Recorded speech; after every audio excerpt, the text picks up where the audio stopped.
প্রথম শ্রেণী তো শ্রেণী আগে মাতুনা মানকর কলেজের সাঁওতালি বিভাগের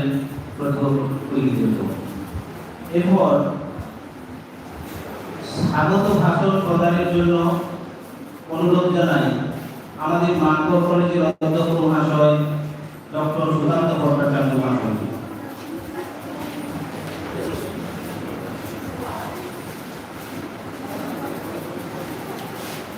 সকলকে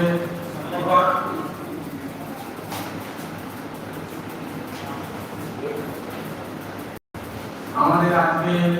যদিও পণ্ডিত রবীন্দ্রনাথ মুর্মুর জন্মদিন পালন করছে, আজকের জন্মদিন নয়, জন্মদিন 5 মে 1905। আমাদেরকে অনুরোধ করা হয়েছিল ডিপার্টমেন্টের পক্ষ থেকে, যেহেতু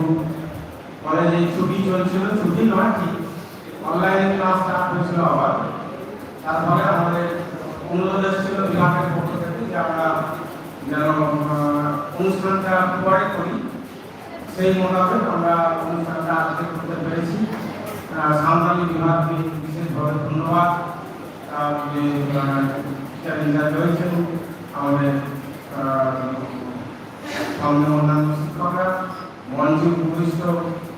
বিশিষ্ট অতিথিবর্গ, গণেশ্বরবাবু, প্রতিবাবু এবং গণশ্রী বর্ধমান বিশ্ববিদ্যালয় থেকে এসেছেন, তাদেরকেও আমাদের এই কলেজে বিশেষভাবে স্বাগত। তাদের অনেক কাজ থাকে, সে কাজের সাথেও আমাদের জন্য সময় বার করতে পেরেছেন, এই জন্য আমরা তাদের কাছে কৃতজ্ঞ। আমরা তাদের বক্তব্য শুনব। প্রত্যেক সাথে সাথে এই যে রঘুনাথ মুর্মুর জন্মদিন উপলক্ষে সেমিনার আলোচনা চক্র তাদের উপকৃত হবে। উপস্থিত রয়েছেন আমাদের সঙ্গে এই কলেজের কিছু মাননীয় শিক্ষক শিক্ষিকারা, সাঁওতালি বিভাগের মূলত দেখতে পাচ্ছি ছাত্রছাত্রীবৃন্দ, সঙ্গে রয়েছে আগারও পুরোনো ব্যাচের পাস করে গেছে, তারাও বেশি এসেছে, দেখে ভালো লাগছে। রেখা রয়েছে, আমি স্বাগত জানাচ্ছি। তারা অন্য জায়গায় পড়ছে, মাস্টার্স করছে, এই কলেজ থেকে পাস করে, সেটা খুব আনন্দের ব্যাপার। খানিকটা পুনর্মিলন হয়ে যায়। সদ্য পাস আউট হয়ে যাওয়া ছাত্রছাত্রী যখন কলেজে আসে কোনো অনুষ্ঠানে, তখন অধ্যক্ষ হিসাবে বা কলেজের প্রশাসক হিসাবে আমাদের সত্যি ভালো লাগে। আমরা চাইব যে ভবিষ্যতে স্টুডেন্ট এমন দিনে তারা এসে এই আমাদের যে অনুষ্ঠান তাকে সমৃদ্ধ করবে, তাদের যে সংস্কৃতি মন, সংস্কৃতি চর্চা, এসব নিয়ে আজকে যে বিশেষ আলোচনা চক্রের ব্যবস্থা রয়েছে, সেখানে তো নিশ্চয়ই বিশেষজ্ঞরা বক্তব্য রাখবেন। আমি শুধু কথা বলবো যে পণ্ডিত রঘুনাথ মুর্মুর জন্মদিন আমরা 5 মে জায়গায় পালন করছি। যে মানুষ 1905 সালে জন্মগ্রহণ করেছিলেন, উড়িষ্যার আগেকার যে ব্রিটিশ রাজ্য ছিল ময়ূরভঞ্জ রাজ্য, বলা আলাদা প্রাদেশিক রাজ্য, প্রভিন্সিয়াল স্টেট বলা হতো আগেকার দিনে। উড়িষ্যার এখনকার উড়িষ্যার ময়ূরভঞ্জে জওড়াগিরিতে 1905-এ 5ই মে জন্মগ্রহণ করেছিলেন। 1982 সালে 1 এপ্রিল মারা যান। এই যে তার সুদীর্ঘ জীবনের আমি দুটো বিষয় বলতে চাইব যে প্রত্যেক বছর আমরা এই দিন থেকে স্মরণ করার চেষ্টা করি, যেমন করে আমরা রবীন্দ্রনাথেরও জন্মদিন আমরা 6ই মে তারিখে এই কলেজে একটি জাতীয় স্তরের আলোচনা সভার মাধ্যমে বাংলা বিভাগ আয়োজিত আমরা করেছি। কিন্তু সব ক্ষেত্রেই একটা কলেজের অধ্যক্ষ হিসেবে দুঃখ হয়ে যায় এই যে যখনই ক্লাসে কিছু জিজ্ঞেস করি যে কে রবীন্দ্রনাথ, একটু বলো তো, কেউ বলতে পারে না। কে রঘুনাথ মুর্মু যদি জিজ্ঞেস করা হয়, সেই একই জিনিসটা হবে, বলতে বলতে আটকে যাবে। 1 মিনিট যদি বলতে বলা হয় তাও বলতে পারে না। রঘুনাথ মুর্মু কেন, অন্যান্য শিরোকানো যারা আছেন বিখ্যাত বিদ্রোহী, তখনকার দিনে স্বাধীন পরাধীন ভারতবর্ষে যারা হাতিয়ার তুলে নিয়েছিল ব্রিটিশদের বিরুদ্ধে, সেই বিপ্লবীদের কথাও আমরা মাঝে মধ্যে স্মরণ করতে পারি, তাদের অবদানগুলো আমরা মনে রাখতে পারি। এইভাবে যেমন করে আজকে পণ্ডিত রঘুনাথ মুর্মুর জন্মদিন পালন করছে। ম্যাডাম আসুন।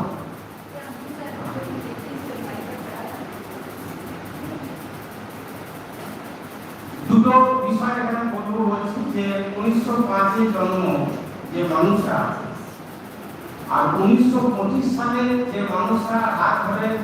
সাঁওতালি ভাষার জন্য লিপি উদ্ভাবন হয়ে গেল, এই দুটো সাল কাকতালীয় নয়। এই যে আলোচনায় এই বিষয়টা আলোচনা হয় না, আমি বলবো ভবিষ্যতে যারা সব ছাত্রছাত্রী তারা লিঙ্ক করার চেষ্টা করবে। 1905 সালে বাংলাতে বঙ্গভঙ্গ আন্দোলনকে কেন্দ্র করে একটি স্বদেশী আন্দোলনের সূত্রপাত হয়েছে এবং এই স্বদেশী আন্দোলনের সূত্রপাত হওয়ার কারণে তার ঢেউ প্রায় 10 থেকে 12 বছর ধরে সারা ভারতবর্ষে ছড়িয়ে পড়ে। স্বদেশী আন্দোলন এই যে বড় একটা প্ল্যাটফর্ম, সেটাকে কেন্দ্র করে যেখানে বিশ্বকবিও যোগদান করেছে। আমি এই সালটা খুব ইম্পর্টেন্ট বলছি যে রঘুনাথ মুর্মু জন্মাচ্ছেন সেই সময় বঙ্গভঙ্গ আন্দোলন হচ্ছে, আর রঘুনাথ মুর্মুর বাড়ি তার পিতা তিনি ছিলেন গ্রামের এখনকার ভাষার প্রধান মুখিয়া, সেই গ্রামে তিনি মুখিয়া এবং তার কাকা ওই ময়ূরভঞ্জ ব্রিটিশ রাজ্য পরদ রাজ্য, সেই ময়ূরভঞ্জ রাজ্যের মুন্সি। তাহলে এর থেকে বোঝা যায় যে আদিবাসী পরিবারে জন্মগ্রহণ করা সত্ত্বেও খানিকটা বুদ্ধিবৃত্তির চল তাদের পরিবারে ছিল। বুদ্ধি যে একটা পেশা, বুদ্ধিজীবী, এই ব্যাপারটা কিন্তু তার পরিবারে ছিল প্রথম থেকেই। সেই লালিত হওয়ার একটা বলে একটা শিশু, তাহলে আমি ধরে নেব, যদি আমরা ধরে নিই ইতিহাসে যদি আলোকে আমরা ধরতে চাই যে 1905-এ স্বদেশী আন্দোলনের ঢেউ উড়িষ্যায় পড়েনি এমন তো নয়, সারা ভারতবর্ষে পড়েছিল। আর তার সঙ্গে ওই পরিবারও পড়েছে, এটা আমরা ধরে নেব আবিষ্কারের অপেক্ষায়। যারা এই নিয়ে রিসার্চ করবে, গবেষণা করবে, তারা দেখাবে যে সব সময় একে স্বদেশী স্বদেশী করতে হবে। তাহলে অলচিকি ভাষাটা উদ্ভাবন কি এই স্বদেশী আন্দোলনের একটা বড় ইম্প্যাক্ট কিনা? যে অসহযোগ আন্দোলন তারপরে গান্ধীর নেতৃত্বে 1920 সাল থেকে অনওয়ার্ড স্টার্ট হয়ে গেল ভারতবর্ষে।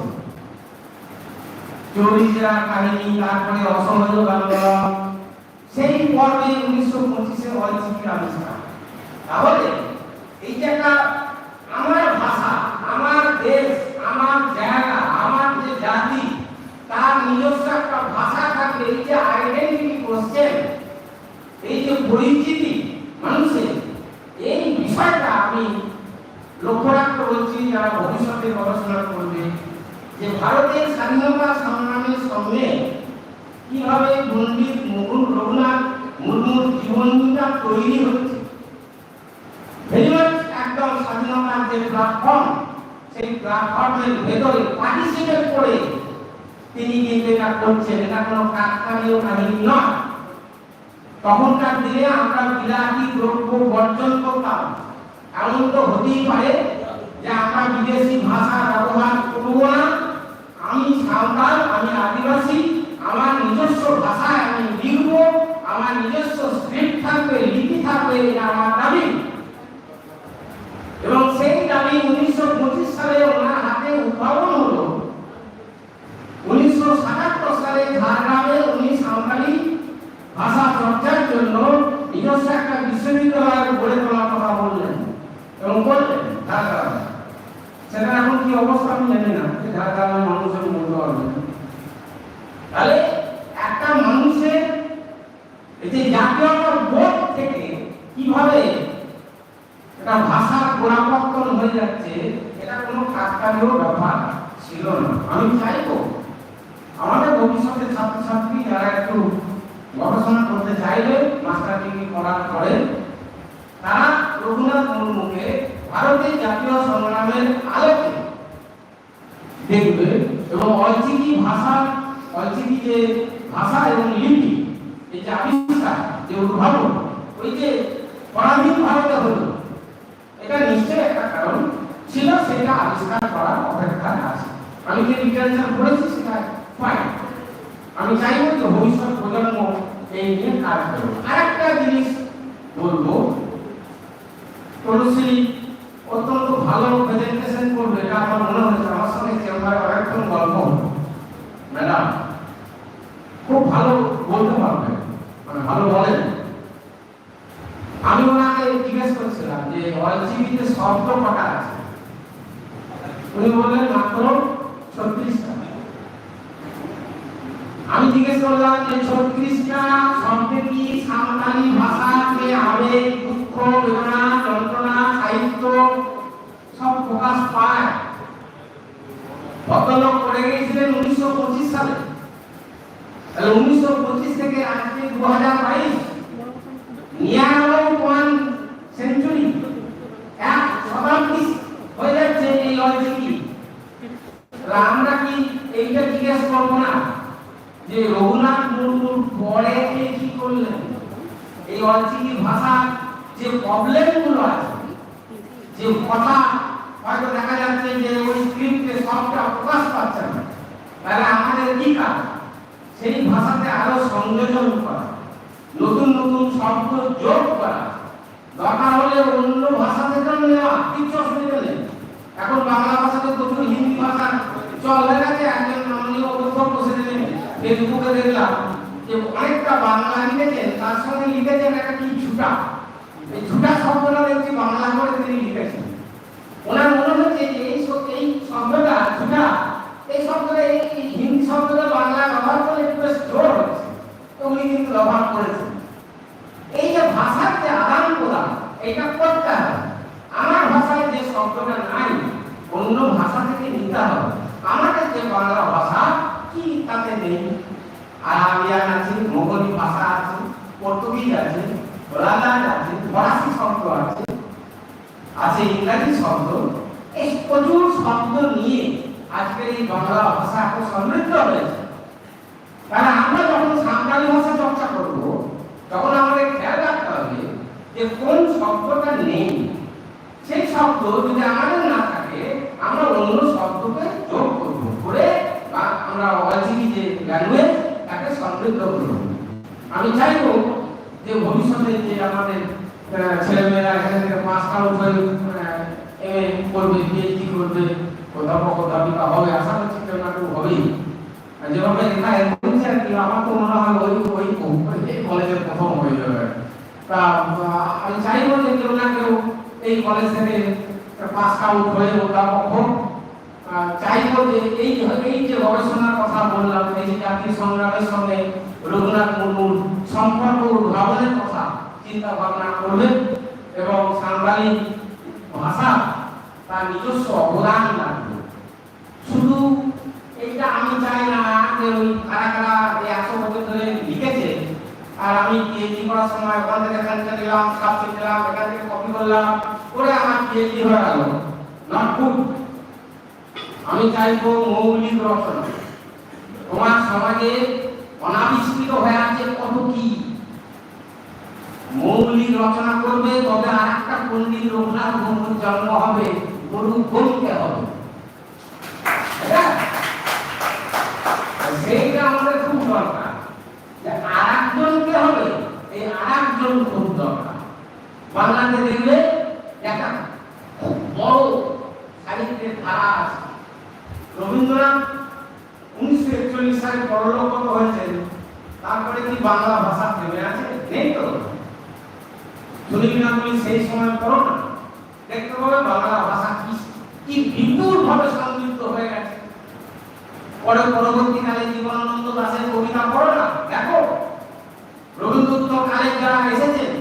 দেখো কিভাবে থেমে নেই। এটা বিবর্তন। ভাষা হচ্ছে বিজ্ঞানের মতো বিবর্তন। আমাদের মানব শরীরে যেমন বিবর্তন হয়, অঙ্গ প্রত্যঙ্গের অ্যামিবা থেকে এককোষী থেকে বহুকোষী হয়ে আজকে মানব হয়েছি, ও ভাষাও ঠিক ওরকম পরিবর্তন, ইভলিউশন হচ্ছে, বিবর্তন হয়েছে। সেটাই বলছি যে চাইব ভবিষ্যতে আরেকজন পণ্ডিত রঘুনাথ মুর্মু, অন্য নামে কোনো মুর্মু, কোনো বিস্কু মারান্ডি কেউ না কেউ হবে।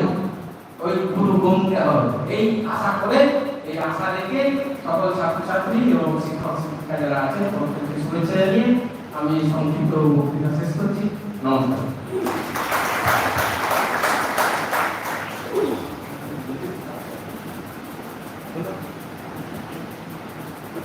মানকড় কলেজের অধ্যক্ষ মহাশয় সুকান্ত ভট্টাচার্য মহাশয় আমাদেরকে অনেকভাবে বিভিন্নভাবে গুরুবঙ্গের প্রতি তিনি আমাদেরকে সমৃদ্ধ করলেন এবং আমি যতটুকু বুঝলাম ওনার যে বক্তব্যের মধ্য দিয়ে তিনি বলতে দিয়েছেন যে আজকে গুরুবঙ্গে এসেছিলেন, চলে গেছেন, বিদ্যাসাগর এসেছিলেন, চলে গেছেন, সারদা প্রসাদ মিশ্র এসেছিলেন, চলে গেছেন। মানে চলে গেছেন মানে কি চলে গেছেন, তার কোনো বিকল্প নেই। উনি বলতে চেয়েছেন যে আমাদের মধ্য থেকে রবীন্দ্রনাথ, আমাদের মধ্য থেকে পণ্ডিত রঘুনাথ মুর্মু, আমাদের মধ্য থেকে বিদ্যাসাগর থাকবে, আবার নতুন করে সৃষ্টি হবে। মহাশয়, অধ্যাপক মহাশয়কে অনেক ধন্যবাদ। এরপরে আমরা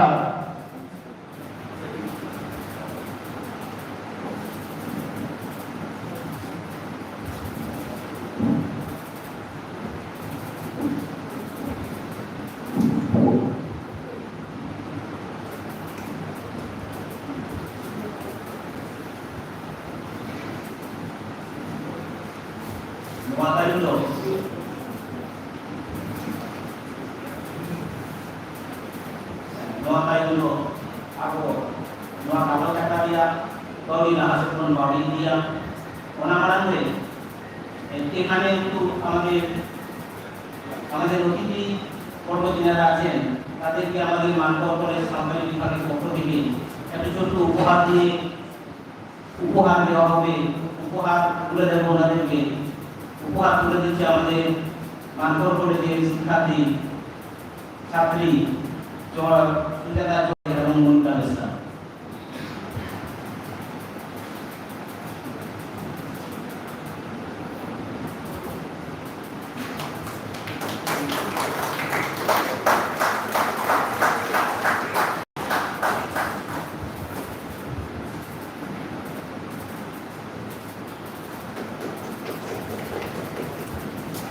মানকড় কলেজের শিক্ষক ছাত্রছাত্রী তথাকথিত আমাদের মানকড় কলেজের অধ্যাপক অধ্যাপিকা বৃন্দদের এখানে উপস্থিত আছেন, ওনাদেরকে আমরা অসংখ্য আন্তরিক অভিনন্দন এবং নমস্কার জানাই। দ্বিতীয়ত আবো গালোচ ᱟᱠᱷᱲᱟ ᱨᱮᱭᱟᱜ ᱞᱟᱦᱟ ᱥᱮᱫ ᱯᱟᱣᱲᱤ ᱵᱚᱱ ᱞᱟᱦᱟ ᱤᱫᱤᱜ ᱠᱟᱱᱟ। ᱱᱚᱣᱟ ᱜᱟᱞᱚᱪ ᱟᱠᱷᱲᱟ ᱨᱮ ᱮᱛᱚᱦᱚᱵ ᱨᱮᱜᱮ ᱞᱟᱹᱭ ᱜᱟᱱᱚᱜᱼᱟ যে নেহরিং দোয়া যে নয়া তায়ম যারা গালোচ ᱟᱠᱷᱲᱟ ᱵᱚᱱ ᱮᱛᱚᱦᱚᱵ ᱞᱟᱹᱜᱤᱫ ᱚᱱᱟ ᱜᱟᱞᱚᱪ ᱟᱠᱷᱲᱟ ᱨᱮ ᱜᱚᱢᱠᱮ ᱠᱚ ᱴᱷᱮᱱ ᱯᱳᱭᱞᱳ ᱨᱮᱜᱮ ᱠᱟᱹᱴᱤᱡ নেহরিং দোয়া যেহেতু আবার মানকড় কলেজ ᱫᱚ ᱥᱟᱱᱛᱟᱲᱤ ᱯᱟᱹᱨᱥᱤ ᱥᱟᱶ বাংলা পার্সি এটার পার্সি ᱨᱮᱭᱟᱜ ᱡᱚᱯᱲᱟᱣ ᱢᱮᱱᱟᱜᱼᱟ। ᱚᱱᱟᱛᱮ ᱩᱱᱠᱩ ᱠᱚ ᱟᱸᱜᱚᱪ ᱦᱚᱪᱚ ᱞᱟᱹᱜᱤᱫ শুরুতে যদি সান্তালি পার্সি সাথে কাটি বাংলা পার্সি কো তাকে বল লই দাঁড়িয়ে গমকে করতে নেহরিং দোয়া আদি না পাইলো। আসলে আমি বলতে চাইছি যে যদিও আমাদের সান্তালি বিভাগ থেকে রঘুনাথ মুর্মুর সৃষ্টি এবং নির্মাণ কাল থেকে তারান্ত আমরা আলোচনা সভায় উপস্থাপন করছি। বিশেষজ্ঞদের কাছে আমাদের বিশেষ অনুরোধ, আমাদের এখানে অনেক অধ্যাপক অধ্যাপিকা ছাত্রছাত্রী বাংলা ভাষাতে রয়েছেন, তাদেরকে সমৃদ্ধ করার জন্য এক্সপার্টদের কাছে আমার অনুরোধ থাকছে যে আপনারা যদি সাঁওতালি পাশাপাশি বাংলা ভাষাতে কিছু বক্তৃতা রাখেন তাহলে আমরা সমৃদ্ধ করব। নিত্য সাঁওতালি পার্সি আর সাময়িক উন্নয়নে গুরু গঙ্গেয়া সরিয়ে ভাবনা নোয়া চেতান রে গালচ লাগি ই নেহরাই জানা মনান গঙ্গে সিন্ধুটি টুটু গঙ্গে।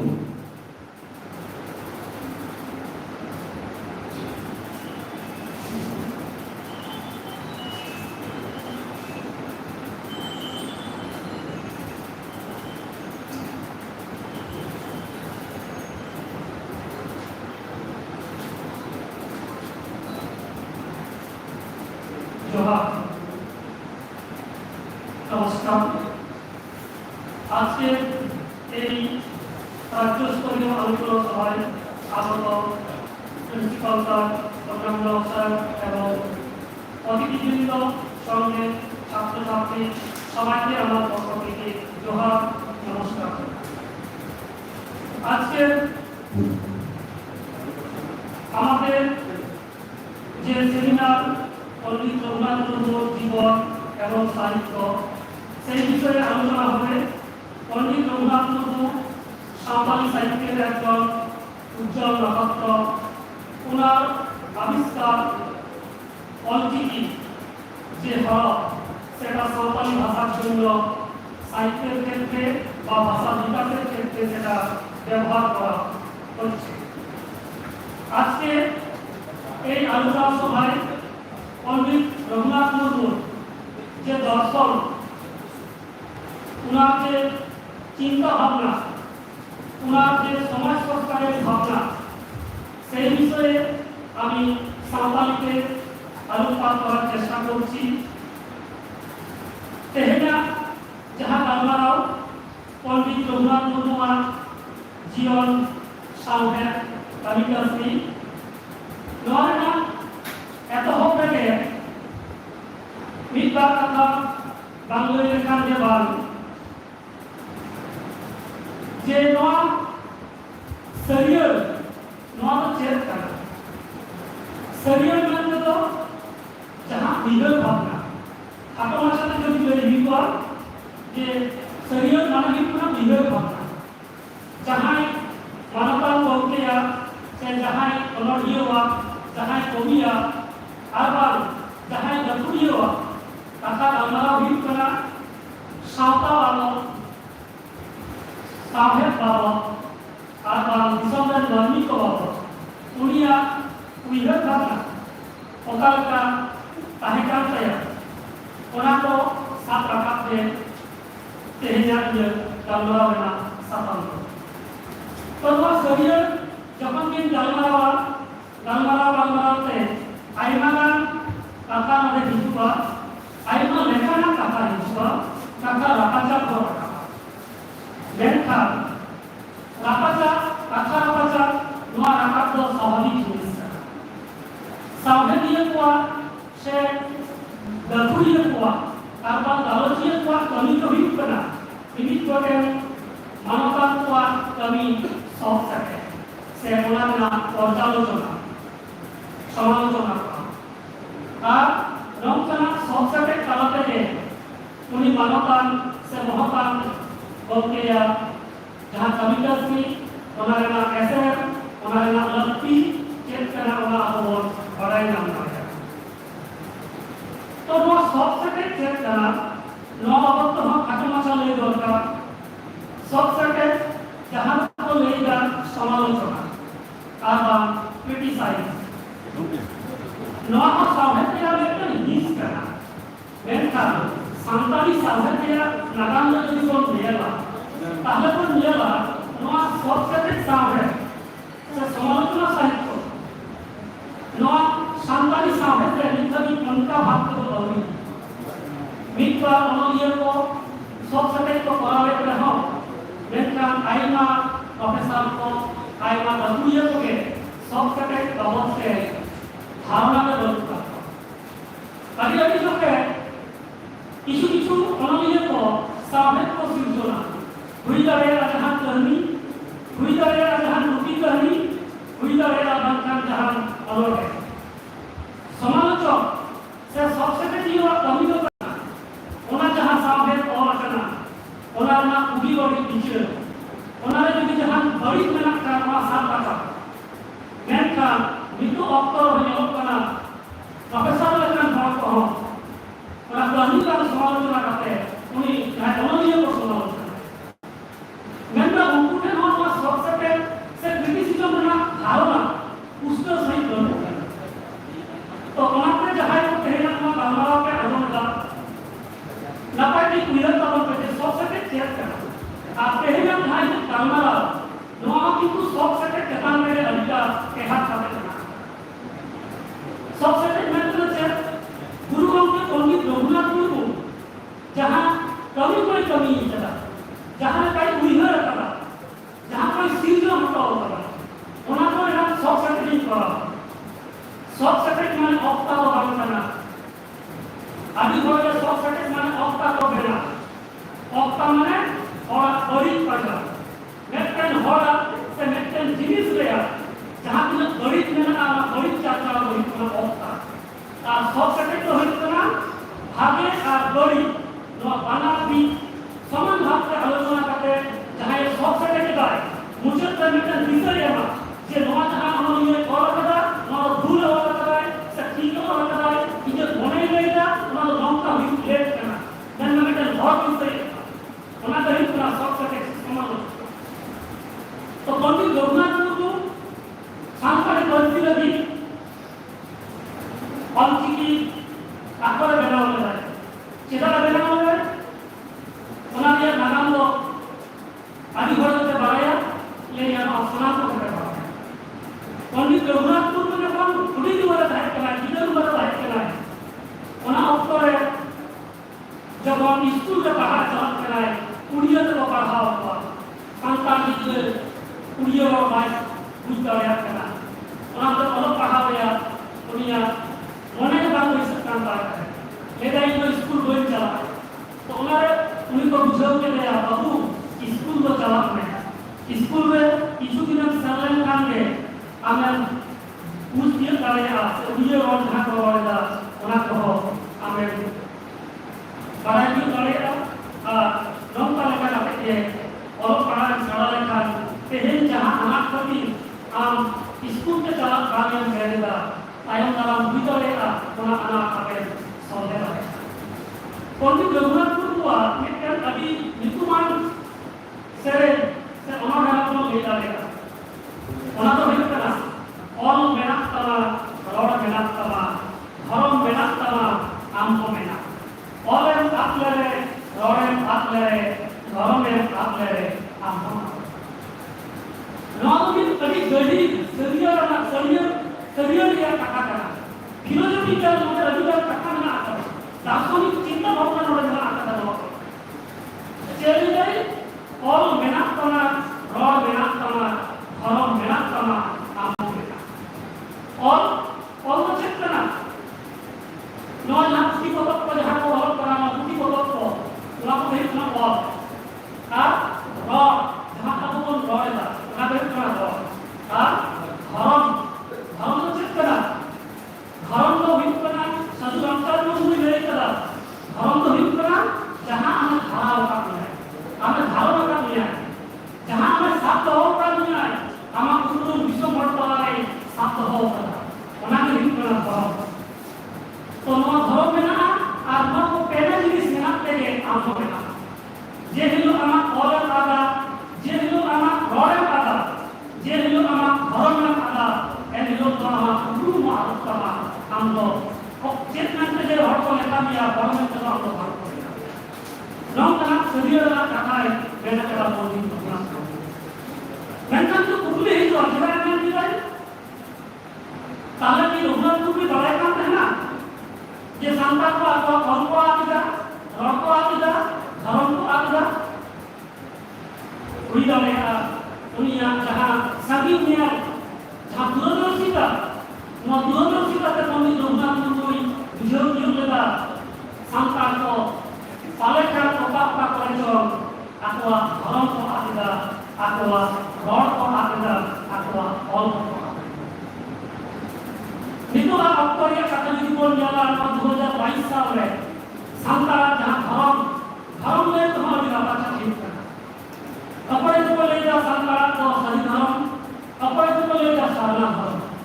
कपड़े तो आग को अधिकार धर्म दिया कथा में मेनका जहाँ धर्म में हुए तो सांता तो जाहिर को सांता करा तो जाहिर को बाबा गुरु या सांता ने बाबा गुरु तो हडी चला को बता हुआ मेनका सारना धर्म को कथा करना पैदल तक तो बाबा गुरु सारना हम कथा करना पूरी को अकल करते सारना धर्म दिया बाबा गुरु को अब सारना बना जहाँ धर्म होती उन्हें हम शुद्ध संतान को जहाँ संतान सारना धर्म को मनाएगा उनको को लेकर लोगों तुम्हारे धर्म की तो हिजल मेंटन जहाँ एका जहाँ सारना धर्म मान भर देना हुआ कहते मुझे को है लड़का को है কিংবা মাহতো করে ছুটি করে উनको কিন্তু হিতর তো ধর্ম কি করতে বাধ্য অনামন্ত সারা ধর্ম ভুল গিয়ে আমার কথা বলে দেয়া মেনখান ইয়ে কাগজগুলোতে নট ভাবনা যত অর্থে সেটা দিয়ে নিকলেইলা যে মেটেন ধর্ম নিয়ে তো মিটকাগে রাজনীতি করতে না সে গোলানা যাহা কমি করতে রাজনীতি তো ঠিক है তাইও দাম আবার ধর্ম প্রিয় তো ধর্ম চেত করা আবার ধর্ম ওটা করা যে ভুল কাটা ঠিক না তো বিচরা তেনা তো নাম সইলো মেনখান সান্তারা যাহা উপরুম নোয়া কিন্তু বই বইকে ঠিক প্রশ্ন করা ওনাকে কমি জমনা কই তাহলে কানে সাথীও দেয় বাগাই নাম দেয় ওনা খাতির থেকে চেতাওনা কাটাই নেন করা যে ধর্মে ভাব লেখা আম ওনা করেন যে রড না রড যাহা কোন রড করা কিন্তু খুব রাপাচাল চালাক করা যে মনতে অকালকা রড দিবা সান্তারি গলতি রে মনতে অকালকা করবা আদি জায়গায় নেলক করা আমনাতে আবিন টাকা তো ব্যবহার করা মেনখান সান্তারি দুটো মনে লাভ করা বিবিধতাম গলতি না যাহা বড়হর যাহা আচ্ছা ওনা তো মেনা করা গামার গামার মেনা করা মেনখান গলতি অকালকা করবা মেনখান সান্তারি আমার যদি কোন জানা ওটা তো মিন ফল যদি তো কি বা আগর যদি তো আবিন আর সালকো তাহলে তো আপে নৌকা লেখা ব্যবহার তর্কের ক্ষেত্রে যদি সাক্ষে দিয়া যে মাত্র জঙ্গে করায় আবিন আপনি নয় তাহলে কুটি লেখা যে বারবার নৌকা লেখা কাছে মনে সে সামনে হলো নৌকা লেখা মনে রাখবো সে মুক্ত দানে মনে রাখবো নটা যদি দশটা লেখা চাই আমরা নয়টা যখন জঙ্গে को আকান দাঁড়ানো কুয়া মেট্টেন জঙ্গে অপরাধ করবানিয়া উনি জোহার সাংসার তে जहां দিনের মনে को সেটেল লেন সতহর को জোহার কেননা মেট্টেন যদি পেরাই হিকুবা ভাবে তাহলে ওরালেন জাহাই তিরলে তো উনি को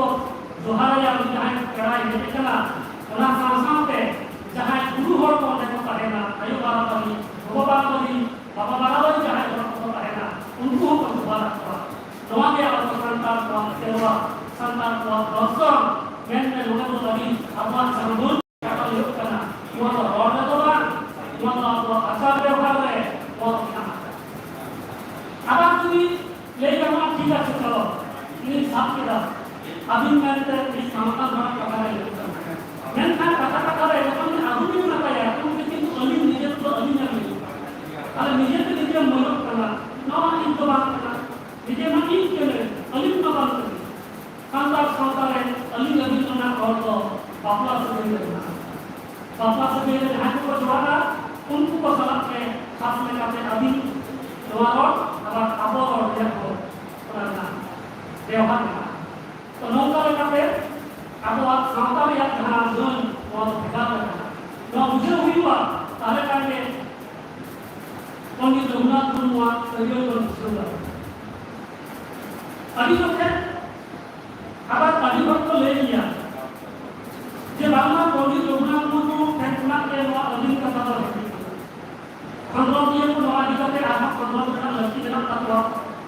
लेकिन पंडित रघुनाथ मुर्मू जहां दलवारों की प्रभाव पता उन्हें दृष्टि से मिला है विभिन्न सेमिनार बात जहां अनुष्ठान करे सम्मान को सम्मान करे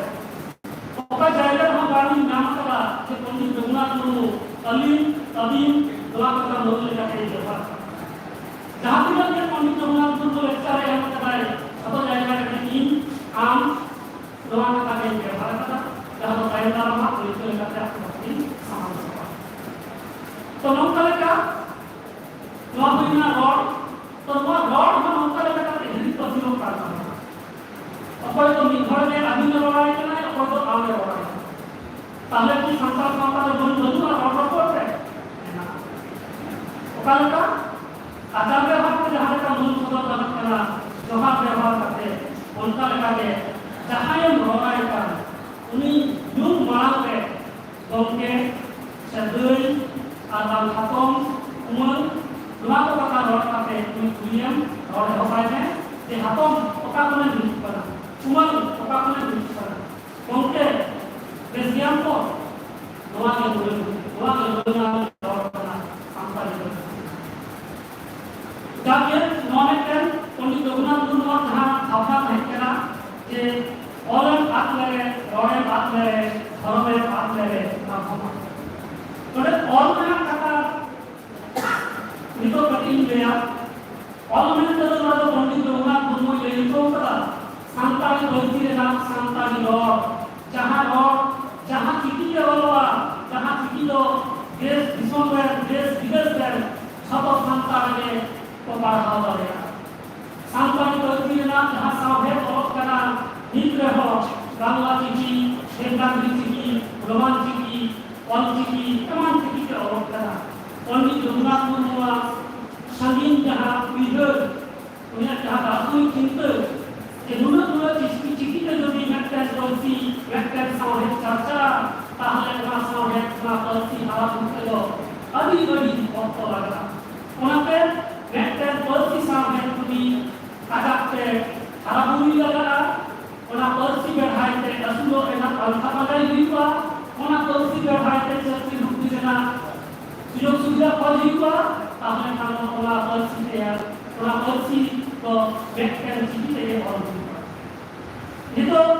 सांताली पार्सी भारत के संविधान का सरल करना सांताली पार्सी के और पढ़ाई स्कूल कॉलेज में भी करना मेरे काम भेगा चिठी जुड़ी और पढ़ाओ दीपा सामाजिक चर्चा दीपा ताले का द्वारा ना शांति सरकारी सुयोग सुविधा और इनको ज्ञान में रखने के लिए सरकार पंडित रघुनाथ मुर्मू आरम्भ में कथा आमा पढ़ाक लगी आमा दुआर लगी जहां तो बाय नेले आमके नेले आमा जाति लगी आमा धर्म लगी जहां तो बाय नेले आमके नेले चेले चले आमा जहां निजरा समाज निजरा जहां सावता निजरा पार्सी निजरा सावे वो आमके तरफ कोई भी मारा सोशल मीडिया में हैं मी प्रोफेसर वाला कदाई ये सावता सुसर ना खाती के तो अपन हम को हटाओ इन जे हम द्वारा फुल करता सांताली पार्सी सांताली सावे भारत ना पीछे तो सांताली जन नाचे को हटाओ उनको अलग काम करवा सांताली पार्सी सावे खराब हुआ जी ये सुसर या सांताली पार्सी जाते नीट टिकी नीट पार्सी युमा उन्होंने ना पीछे तो उनको नाचे professor buku kuat atau tidak itu adalah untuk atau na kami merasa orang kita. Mereka itu cinta dan kandung atau yang gampang. Haram dia, orang itu ada dari mana? Haram dia hadi nyui orang nyui ke atau di nyui to mereka bangga dia. Jiwa haram dia bis lekai kami jokha jadi काम लेका dia dia. Nongkana kata yang dalam kelas ini. Itu apa? Ada lagu-lagu wakilan harko, ada lagu-lagu manatan ko, ukil ko, beriskar ko hampa lelida. Bangla hadi corok kene santan ko, wah haram na puja pasare hadi ko, hadi na corok, hadi corok kami kene santan ko tayo kana, hadi corok bagi kate, bayar bantu ko. Lagi cerita karena Pandit Raghunath Murmu से लेकर हारम रे हदी news तो news है अथवा news तो मैं काम बांग दिया रघुनाथ मुर्मू लेको का न्यूज तो न्यूज है जोखा जली तो भी हदी तो न्यूज है मिट फुड़ करते का सेवा में ना तमन्ना होगा सारे चलो हदी मिट फुड़ न्यूज हुआ मिट फुड़ न्यूज कर दो ओला हदी तो राम लेकर मैं काम आदम को बाकी हदी को न्यूज का Sini dah hari komunika, dinam hari komunika. Itu hari apa? Orang juga tersampak dan berko, bukan terko ayam bukan. Orang tu ini hai, ada yang cuma makan orang lain hai. Jika orang tak boleh sekolah, orang punya orang pun. Unian lain itu tak ada. Dia apa sahaja orang tu nak sewa mana? Orang tu juga dah hari komunika. Orang tu kalau sekolah tu, lokal kata-kata ada orang macam jadi एका धर्म में कटकोनियाला एका धर्म में धर किछु धर्म में धर गांव में ना बात को अथवा Bapak nak soras dan coba saya. Neta apa mereka ya? Ukur akalan kondit ko ukti tanpa kata tu. Sekarang lah tu bangga dengan kata tu boleh dia, dulu boleh dia. Orang tu tidak orang orang orang dulu lalu.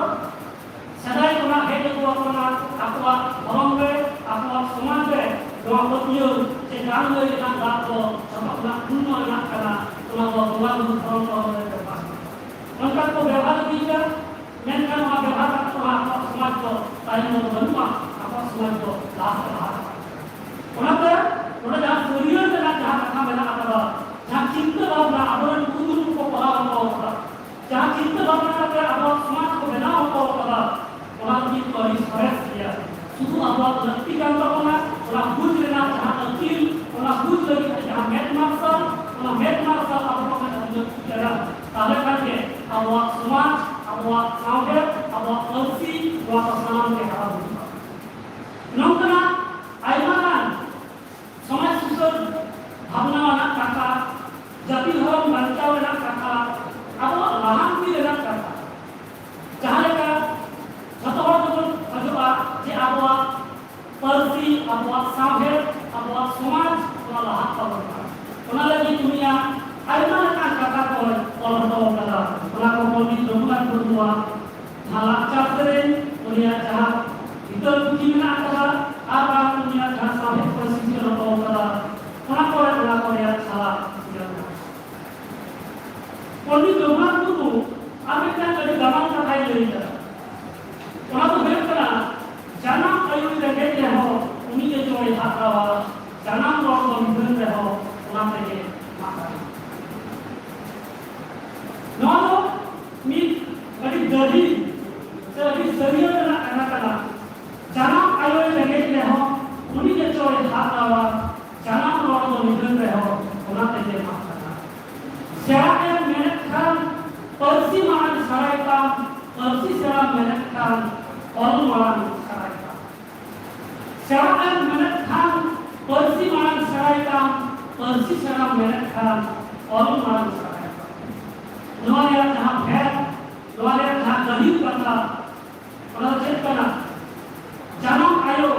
जहाँ पे लोग बैठे जो हिंद रहो उनको की आजकल जितने अपॉर्चुनिटी हो उनको पाया उनको पाया अपॉर्चुनिटी भाई कुल भी गया उनको लगे किया उनका जितने कोई खाना दूर आया है ना मेंखान उन्हें लगे आयोवा हरा चौकों दूर उन्हें इनको पढ़ाते रहते हैं अब समाज में मास्टर प्रोफेसर इंजीनियर डॉक्टर को मिला ताहले kan उनका के जाना आयोवा जहाँ पॉलिसी करा Santali policy orang Santali Persi harap dulu Allah nanti. Itu apa yang kena jangan ko Santali Persi salah sedih ko apa itu orang ada dua office deh kata ni Santali Persi bangsa te Bangla te Hindi ciki ko kena Hindi Persi ko orang kena gue itu ko atau Santali ya jahar Rewana macam mana jahar kerja ni mana kata orang orang mana कोई तो हिंदी का आएगा संस्कार को सोने को भारत को पूरा संविधान लगाते नित्य बंदी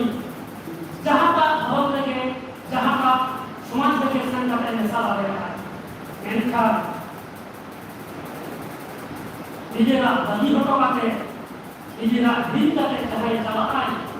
उन्हीं को जहाँ सिद्धांत और इनको तो काफी तो नौकर का ऐसा kan serius dia kata Pondok Jombang berdua kena saya punya jahat jion kami ulare yang apa kenapa Pondok Jombang berdua jahah sahabat ko sinto na kata ona babak te tayo dalam jahai kalau jadi kena kena unti hak ona babak te punya kayan tahu deh punya apa kayak jahat berdua orang waktu tim merah, itu orang orang orang orang itu khas terkait orang, jahah tu, kita jaga rasa adikan organ dewa atau dalam tu kita. Memang Pondok Jombang tu jahah kata kalau orang apa kata, jahah sendiri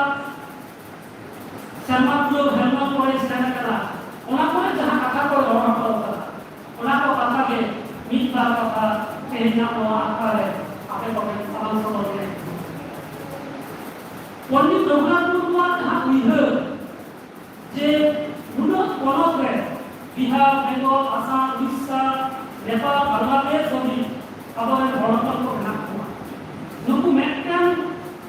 chatom umul re mekkan polisi na chatom umul re adu lagi se olchiki na sara pasna ho adi lalti na. Ona lekate unto samlate bena hoga jaha do adivasi sampa se pakka ar no samlate ya mut kaliya tahekana santali polisi lagi te olchiki na pasal Raben pun ona lagi kita Pondit Raghunath Murmu sampai dengan registrasi koraw kita Uड़ीसा रे koraw kita Bihar रे koraw kita ona ko Bihar tay kita Paschim Bangla koraw kita Assam रे koraw kita okto re unit program block re program kaliya ko jam kate ona la registration koraw kate santali polisi lagi olchiki re na sara pasna wata tadi Kadakte koraw অন্তলেখাকে ইংরেজি 1967 সালে পশ্চিম বাংলা সেমলে বেড়ে লেনা আর ওনা তায়ম ওনা সেরমাকে নহি 9/3/1968 Hilo বেতকুন্ডি রহিলে সেমলেলা পয়লো সেরমা ফুল মিদুন সাপড়াওনা ওনা মিদুন রে গুরুগমকে নারায়ণ করালে কাছে সেখানে তাহেকানা আর ওকে aja aima kata ko aja aima tamang kata ko de saudara tayong tahun 1977 साल में आर्मी कैंप सेमलेला लोगों के लाल कथा लेना उन्होंने पुलिस कथा को ये हटो कथा उन्होंने ना के इचुबार कथा होने साफ कथा जाहिर हुआ संतान को लाक्षणीय लगावाने 1977 साल को नागाम सकाल में जायु जिरित सालता भारत जगत संतान महल रेया के महाभूय हेमल दोलियो शर्मा के बालघाटी मेदिनीपुर जिला या सांगराम बेतकुंडी रहिले 18-19 फेब्रुआरी होइलन ताहेकाना ओना मिदुन रे Orissa Paschim Bangla Bihar itu akan Jharkhand और असम ponot re santal आदिवासी को सेटल len ताहेकाना पश्चिम बांग्ला सेटल len मार्के को मतो ताहेकान के ओना साथे मजी पारगना को सेलेक्ट को ताहेकाना ओना मिदुन रे जाहिर हुआ संताल को लाक्चर olchiki te santali polisi ya olparhau eman ko lidate kamana hotalan tahekana guru gomke Pondit Raghunath Murmu to midun re manan kara Jharkhand mukti morcha re muchie manatan Sindhu Soren to manan kara lekate sekan kin tahekana eto hok hilo guru gomke didi leka boga guru perejet boga guru perejet kuwa ona gadi lage mitten por ka mitten por kate mitten khot kate mitten port phedai boga leya a 22/2/1977 देश मिदुन हिलो बेतकुंडी रहिले सांताली जगत बिंदगार लेया भित्री होय सफल लेला इने हिलो देश मिदुन रे पार्षद को ताहेकाना मानतान कुशल दास के लोके गुरु गमके दिसम भर समान रे इने हिलो जहां कथा को रलेदा जहां तो है तो कडिया भर के काम कर लगाया शुद्ध मिनका कथा को आजमा करा जे कथा अपन लन खाने उना जुक्ति लगाते अधिकारी को लिया बांग्ला वालों बेतकुंडी रहिले दोनों कारण वाला 1977 साल में ये तो 1977 साल में बेतकुंडी रहिले Pondit Raghunath Murmu से कथा को रलेदा उनके पिता ने आया अरे मैं मेलता अब सामान पालन संतान आदिवासी मीत के वो करना मीत लेका वो होगा मुझ करना ओना में अंते आरो अपना road jangan bersilo olchiki tenge bo olokma a mitin mit maharene mit hau de bo babsukma abo parabokma mit lekane babla bihe gujuk guru sud chhatiye bharan eman korena rai mit lekane manav ar data hola tik kana jangan rorte abo olte olok pahal do sera lekhan abo bilat rena hisasua nahaca rakte ge saha otama bangkan eta orang bento dikute diku olte do abo ohok do lahatua abo joki liak do oka ho abo lahatua Kami tumbang tumbang tidak apa macam sebab kerana di awal persipnya awal orang tu jadi awal pola orang tu jadi awal sesuatu akan awal sampai awal semat di kuat sesuatu kuat orang kuat sampai kuat semat dia lagi mereka awal awal mereka awal semat awal lagi orang yang awal kita ya kita orang hanti juga dengan semua yang tahu orang. Nongkara adila kata kau yang kata Pandit Raghunath Murmu orang ayam teh Armit Gamala Jahago 20/4/1968 hilo yang ada. Guru Gomke jahat Almara orang tu Hubli Jalana ya Ponduan Kanara ya Konten re koilena 19 R 30 April 1978 ওনা পরে 29 April ইনো যাহা ভাষণ গুরু মন্ত্র পণ্ডিত Raghunath Murmu contain রে যাহা M লেগা আমি তিখর গামারা তাহিতানা আমি লাসের গামারা তাহিতানা আমি জ্ঞালাপ গামারা তাহিতানা ওনা না বদল kita ওনা তো আমি যে কথা বলতে ওনা গামারা yang কিছু কথা আপনাদের একটু সমস্যা গামারা না এত হবে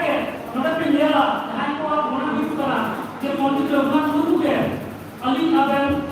নলে কাতে নাওয়ার ঘটনা হয়েছে কেনা কোনটি মনে জানতে হবে যে পণ্ডিত রঘুনাথ মুর্মু বিষম হওয়ার সমাজের হতাশায় ঘটনা গামারা তো মেহনত নাই একান্ত আতুল্য আপে ঠেন ইঞ্জিন কাটি উচিতই বন্যনা সভা মারান্তে ইন্দ্র আপে কাকা দিন লই লাগে এনতে আপে নোয়া করে হ নোয়া অঞ্চিকি রিয়া কাপা সাথে রাখা দিয়া ওনা রিয়া গরস্তে কাটি রস্তে সেলতে দাম কা কাবুনে ওনাতে আপে গুনি মানাও এক পাপিয়া ওনাতে ইন পড়াশোনা জহ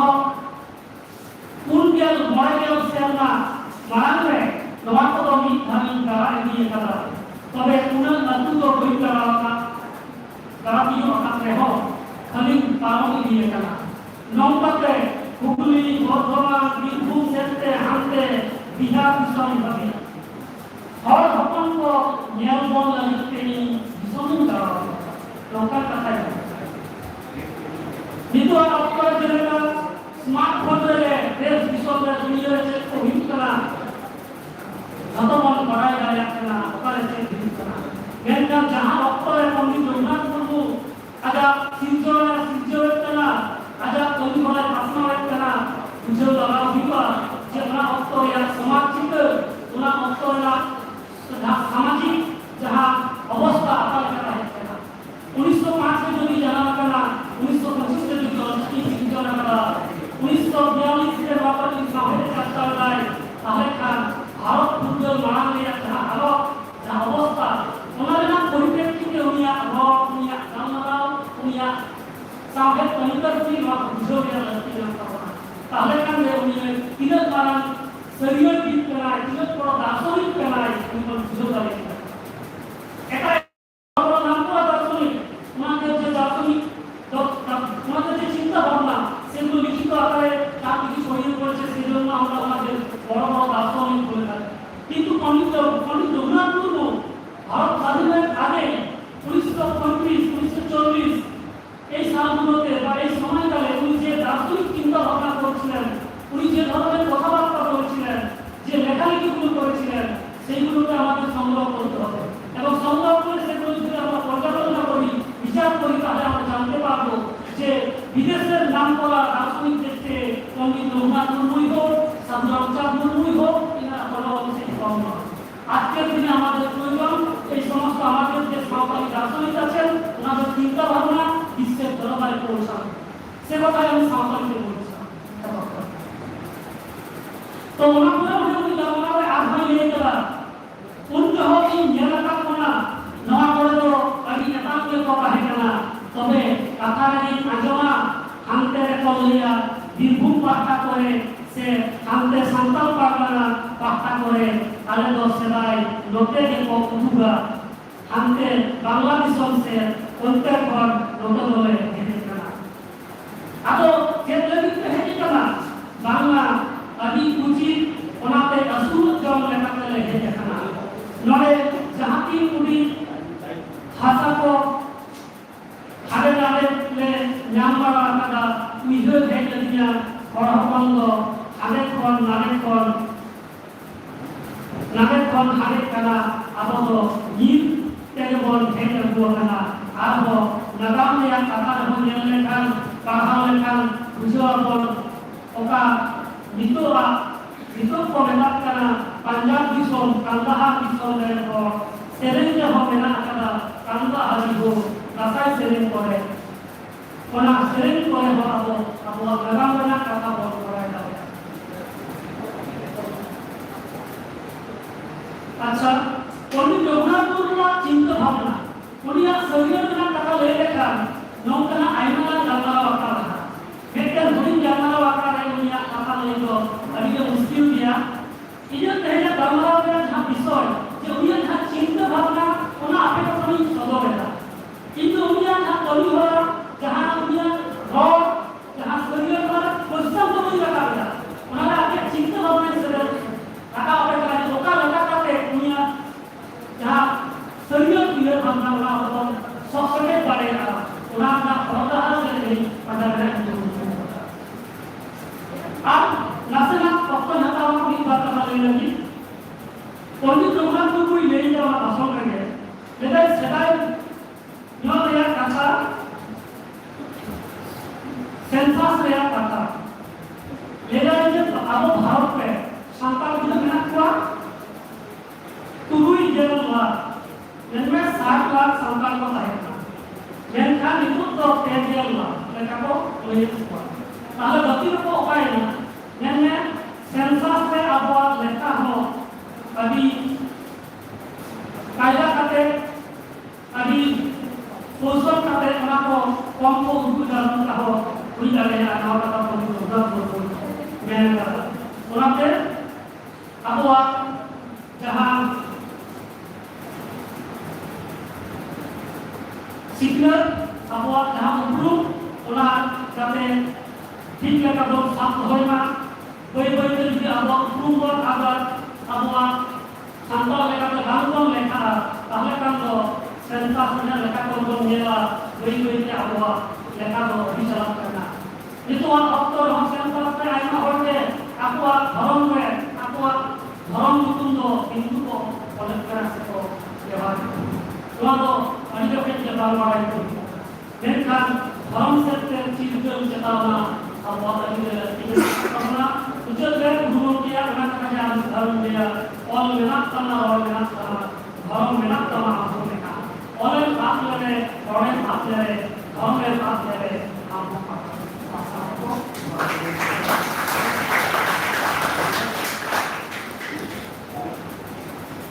Lawanci Bongke Dhamash Sipodi Lugu Bongke Aku kata lain Guru Bongke Amda Selian Kata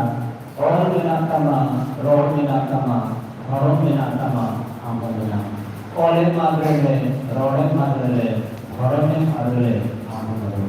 Nama Selian Kata Kala Ini Guru Aboi Bongke Aima Kata Ko Guru Bongke Selian Kata Ko Bongke Kabong Kita Kalau gitu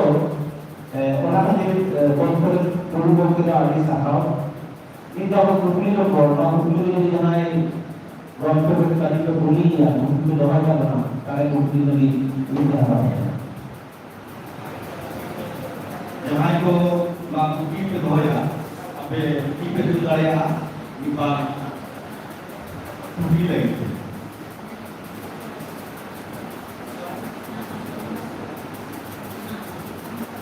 Lawan kali ini traktor atau orang dulu kubli berkaulah. नोड़े settle सानाम student और नोड़े को नालता पेड़ा को जलवायु साथे okay ये कुकली तो बात ना जे देखो कथा तो जे क्या कहता है ना वो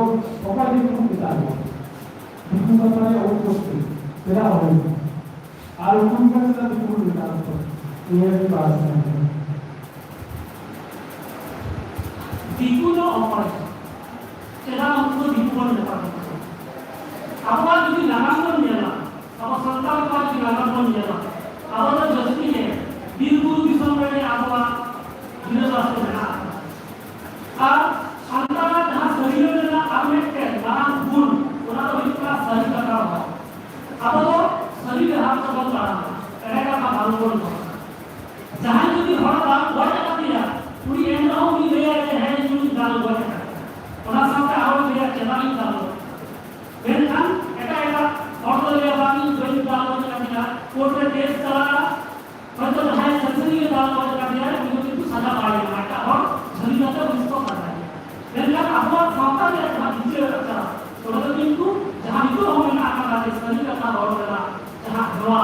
উভাস হবে তো সেটাই যখন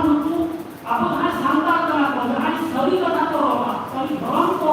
अंगाया जहाँ तो पहले कथा भवन को होगा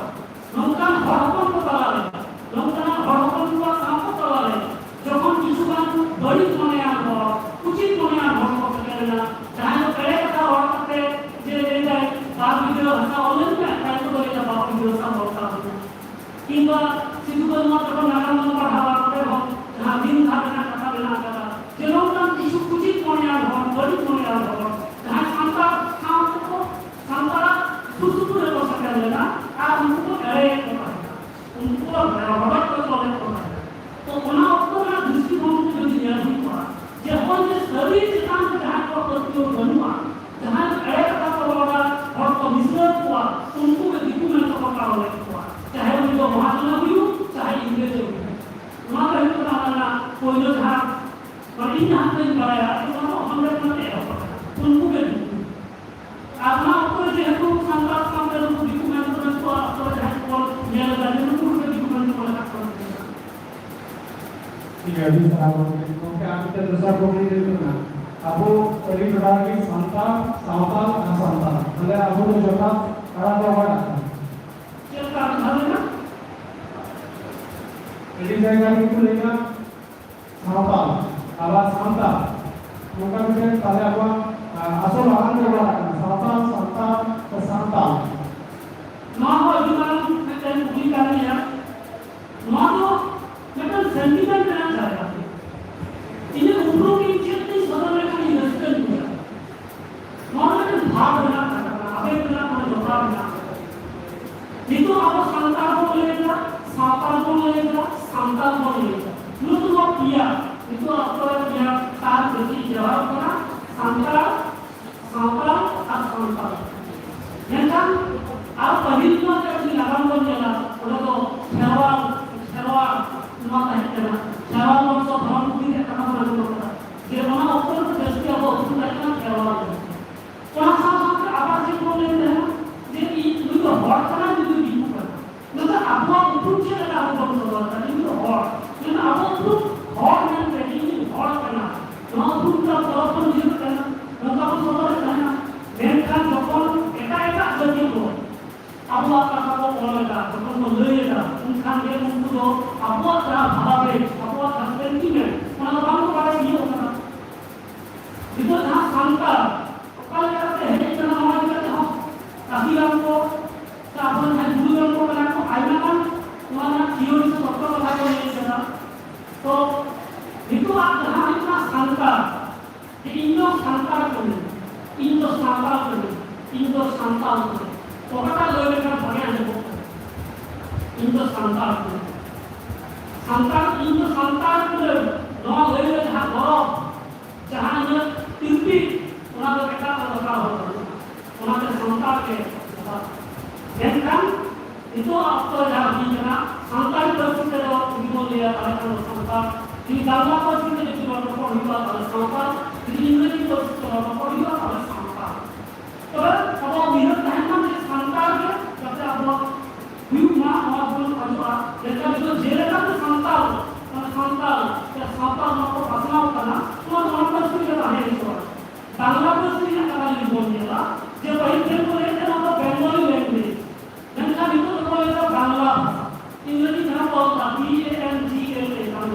जहाँ कॉन्फ्रेंस है TANGEL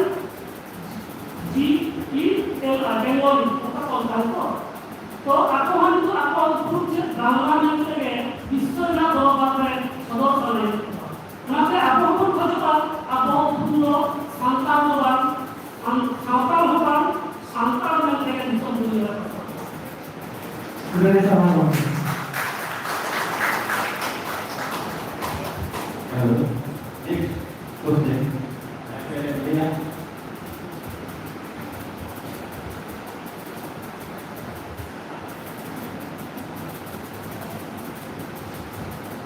Halo. Oke, kita sama-sama. Oke, video kita. Aku sama daerah Chad, ada di sini apa? Anu daerah Chad ada di sini provinsi atau di mana? Abuat dua hal layak cak, ada jadi benak tabuna, orang tua benak tabuna. Kenapa nak ini sudah nanti serba ancam. Layak cak mereka tu abuat dah orang tua benak tabuna. Mungkin isu hati benak ada. Semua layak cak ada jadi mereka ke abuat semua benak. Semua isu juga. Abuat orang benak buat guru, abuat orang benak elektrik, abuat roh, abuat semua isu ada di luar.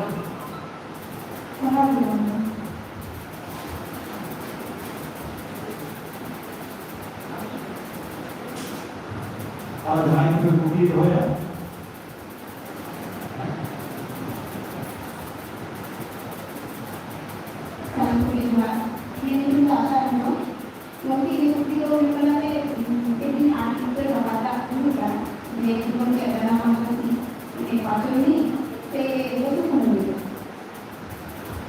Nuansa kata-kata itu bahiru ya, kata apa yang jahat melakukan itu benar kuat, guru itu benar kuat, untuk apa guru kala apa yang guna guru itu maintain dia, punya jalan maha, guru maha, mungkin lagi guru. Orang kata pondok guru maha jahat jion kami, orang itu pun dia lah, dia punya jion lo, dia jalan lo. Guru kuno mile, पैसा कुनो मिले होती है। उन्होंने कहते उन्हें काम काम है, उड़ीसा है, उनको वहाँ पैसा कुनो मिले के, गuru kuno मिले के, उन्हें जन्म महा को लेकिन उन्हें जहाँ सर्टिफिकेट को मिला आता है, उन्हें जहाँ तारीख जहाँ पे बोला करा, वो पांचे ये उन्नीस सौ पाँच। उन्होंने कहते उन्हें रखा था तो नवा ये सर्टिफिकेट ना पर जहाँ उन्हें जन्म महा नाम पता हुआ से उन्हें खातों में उन्हें जहाँ किसी ने जन्म करना है नाम पता उन्होंने हमें सेंटीमेंट जोड़ा बना आता है भावना जोड़ा बना जहाँ आतुरन में पॉलिट जोड़ना बोलूँ जहाँ ये जन्म करना उन्हें तो हर मानवता है तो उनको रॉड है उनको विजय है सहमत है उनका एकाग्र लगती है ना लेकिन हमारा शासन के नॉर्म में किसी तो ही हुआ जे आपवा जहाँ केरंगा लेखा नॉर्म उपाय का बोल लेखा है उपाय का आपको बोल लेखा जब आपवा केरंगा में आपको चावल लेखा चावल कौन आपवा केरंगा लेखा चावल बोला लेकिन नीता भी के हमारा ना उसका रूप तो पंची का यहाँ पर लेखा बांग्ला केरंगा इंग्लिश केरंगा जहाँ का प्रतिष्ठा होगा आपवा केरंगा मुझे भी हमारे का प्रतिष्ठा ताकि हम तो हर चीज़ गुरुकुल में है दुनिया दुनिया जन्म महाराष्ट्र बहुत बड़ा लेकिन itu सरकारी कम्युनिटी विभिन्न जायगा रे पहुंचे इनको मनावे नॉन गुरुकुल मनाओ बताओ ना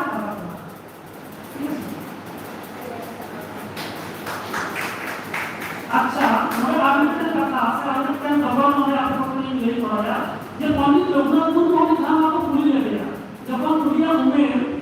मनुष्य से सत्य करना जीवन ना उन्हें जहाँ चला हुआ है ना उनको भूले तो आगे गुरुओं के हमें लोकाकाल का नाम जन्म महान के बना हमने विश्वनिया साल तो हम जन्म महान 20 में बना उन्हीं में लगा अभी निधर करते जे ये सर्टिफिकेट ना आजे ने ना दिल्ली के खोजो वाला उन्हें हम नाम लगेगा kalau mengambil sertifikat orang sana, engine जहाँ आयो बाबा उनको को जहाँ पूरा कर धारण करने वालों उनको को ले बाबा गुरु कुल में जाना तो यदि आप गुरु कुल में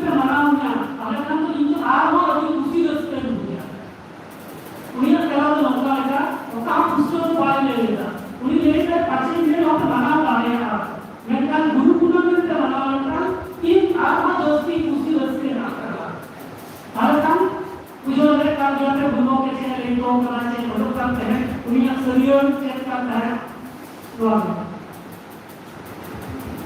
ada di sana. Aku lihat kursus di mana kan jadi apa kan orang gampang ya apa mungkin ada mungkin kalau nanti lihat jadi nanti dia iya itu doang ada yang kalau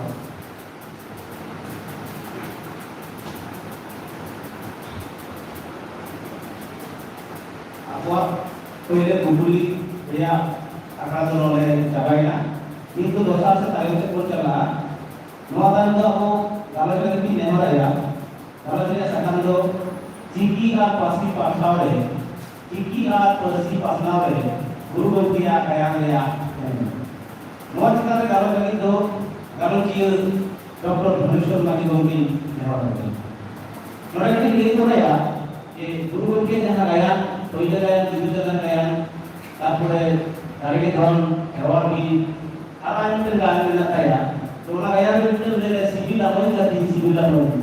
और मुझे करती सेवा मुझे हम तो और मैं rubber बिन गाड़ी के रबर का डालना तो कैसे सिविल अब तो बड़े जो मैं गया मेरे अथा साथ गया या सिविल को आइमा कथा को बोलते हैं मैं हो है तो ना वो बड़े बाबू आप वो कर रहे और जब उन्हें घर के लिए जा रहा है ना विश्वभारती यूनिवर्सिटी में उनको के Assistant Professor and Teacher in Charge, Dr. Bhubaneswar Machi.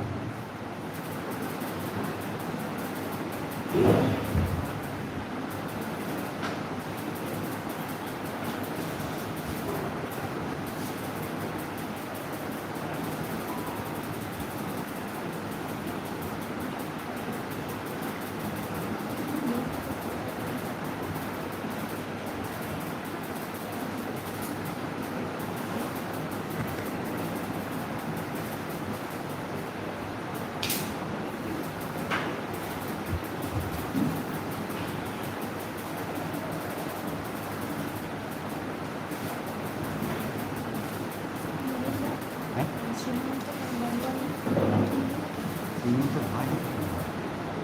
ada itu dia kami tiket ini ke program memberikan alat Sobrang ini semua kalau cakap segerakan semua oleh dan inspirasi sama-sama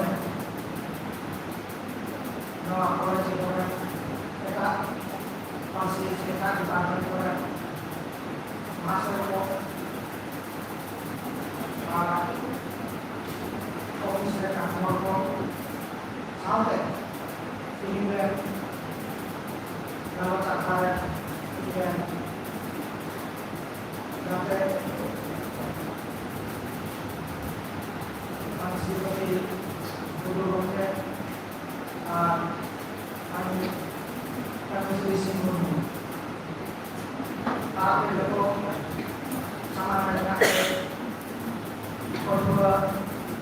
sekolah yang mungkin sekolah hari-hari hukum mereka halo apa sih saya mau kasih jalan atau atau ini mau katakan yang bahas mengamalkan juga yang bahas dengan aku menjual atau kemudian itu dicek dulu hanya orang yang sampai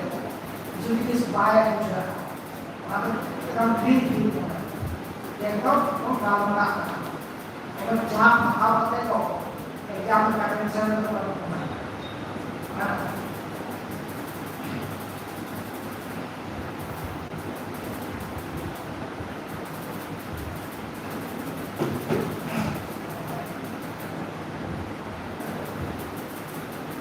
ini aja kalau cakap waduh guru komplek pandit raguran semua jangan udah kata kok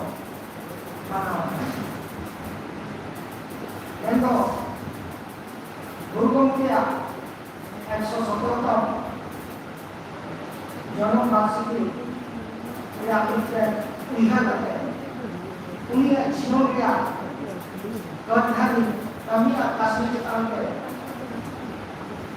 उन्हें को उन्हें करना और उन्हें उन्हें डाला के आपको जीवन में कहा ओकालेका तो लगा इतना है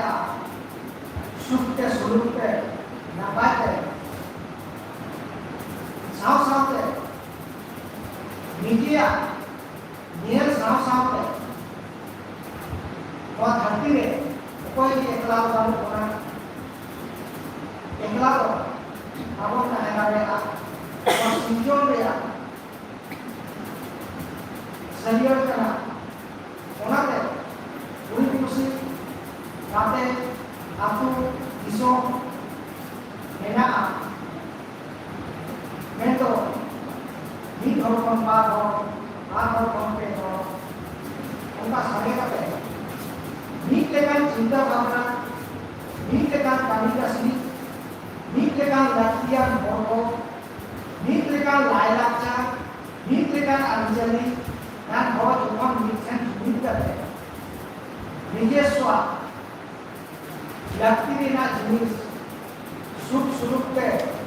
jian संसार खेमावा के यहाँ bicara hui kena सोचाएगा कमीदा iya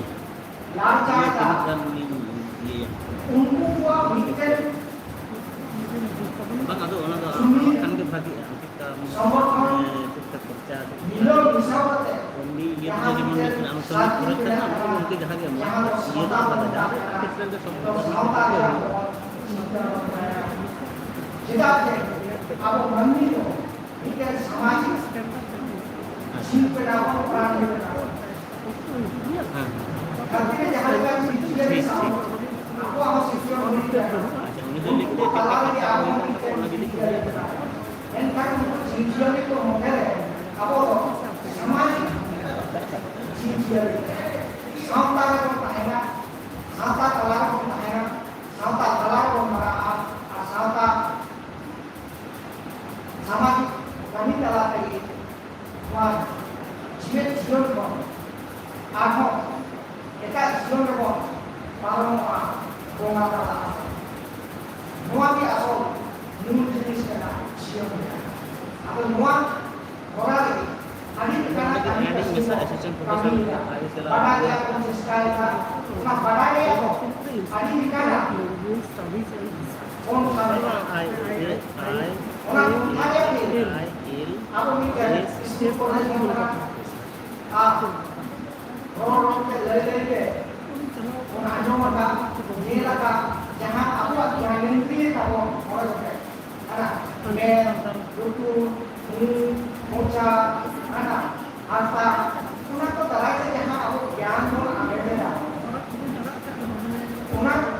आगे दिया अभी निकाल उनका लगाना जहाँ उनका तलाश से आवा जो संताव की आपको चेलो होगा उन्होंने सब कौन पानी यहाँ पंखा का पूरा था लड़ रहा है ऐसे नहीं गया यहाँ तो मैं ये लड़ गया विषय तो बना यहाँ तो कहीं तो मूल टोपी तो कान काटो ना जहाँ तो only movement and the word of संताले मतलब बंदी करना मुनुआ यहाँ कथा करता है उन्हें Santali literature lagi sampai lagi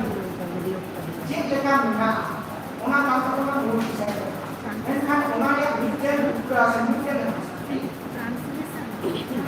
sorry orang yang santat kena orang yang bikin tahu karena tohir karena ragunan menua sirjon kari juk juk cepat Ragunan menua sinjon akari juk juk cepat ada guru ke यहाँ तो कुंभित को बताया गया नहीं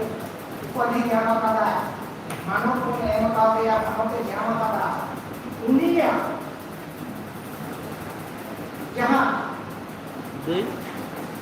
sinjon akari जहाँ कोई sinjon आता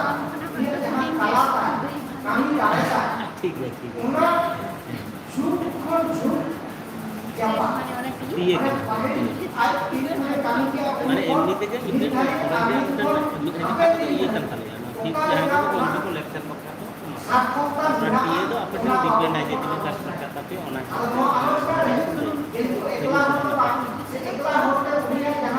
kami kurang kenapa bahwa dari sangkau tadi kami itu mau sangkau onate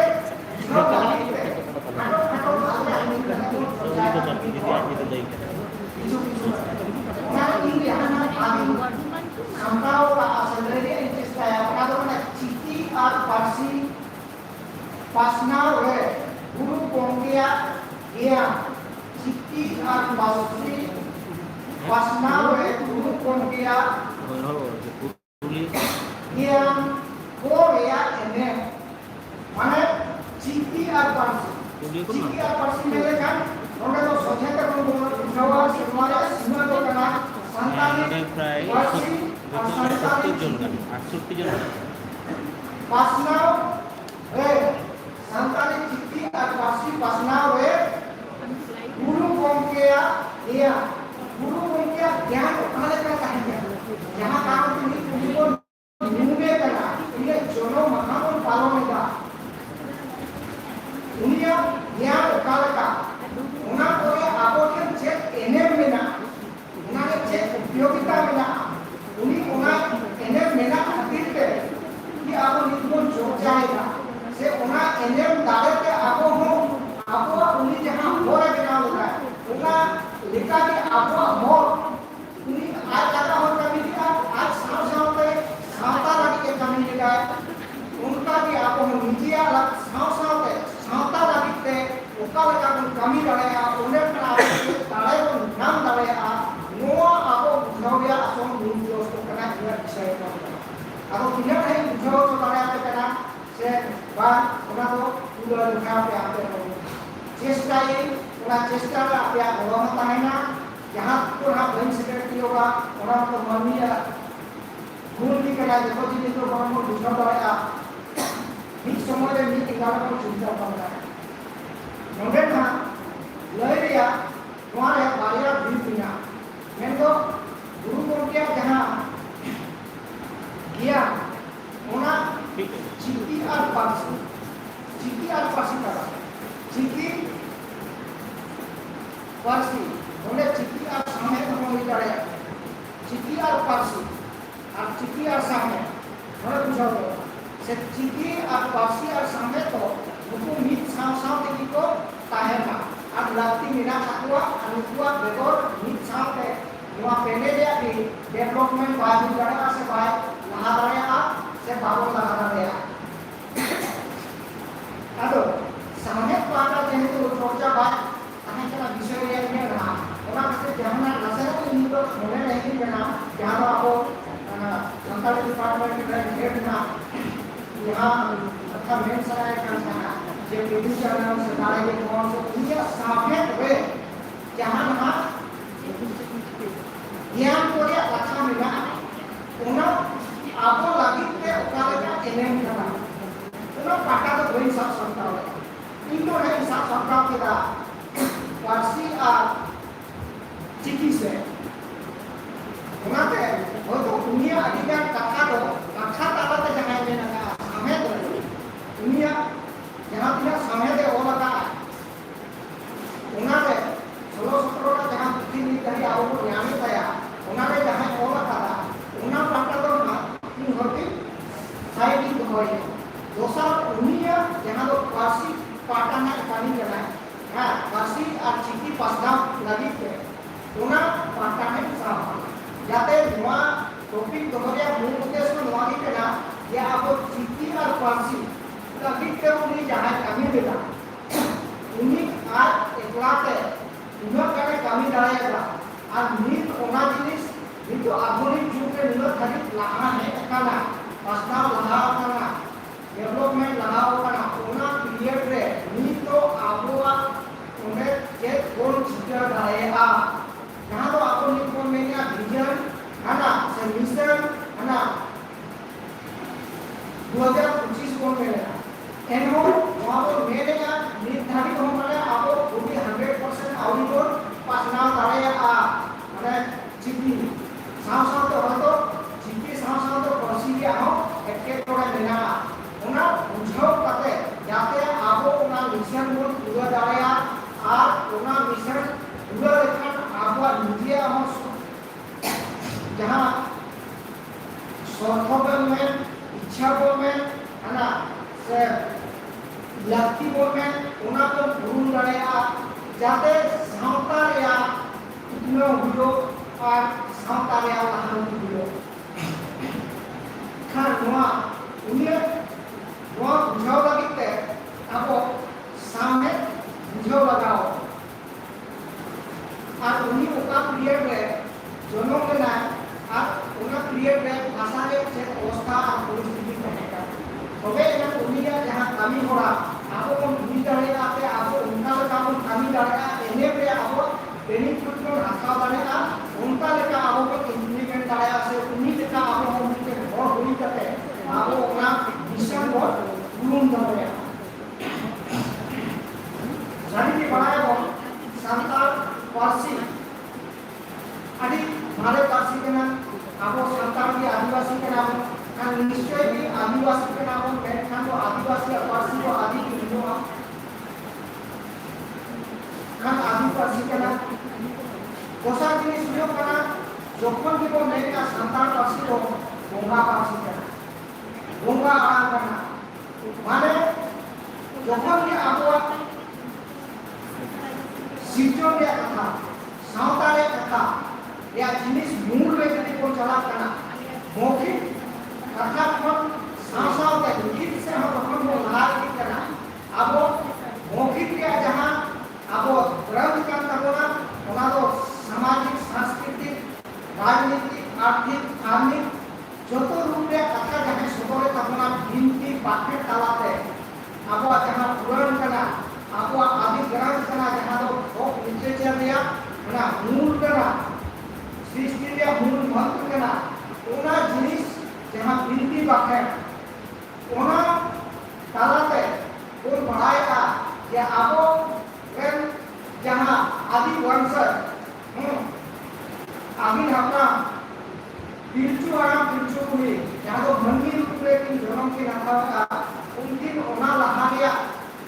सिंचों के कथा अपन बढ़ाया आस हंसी चेने को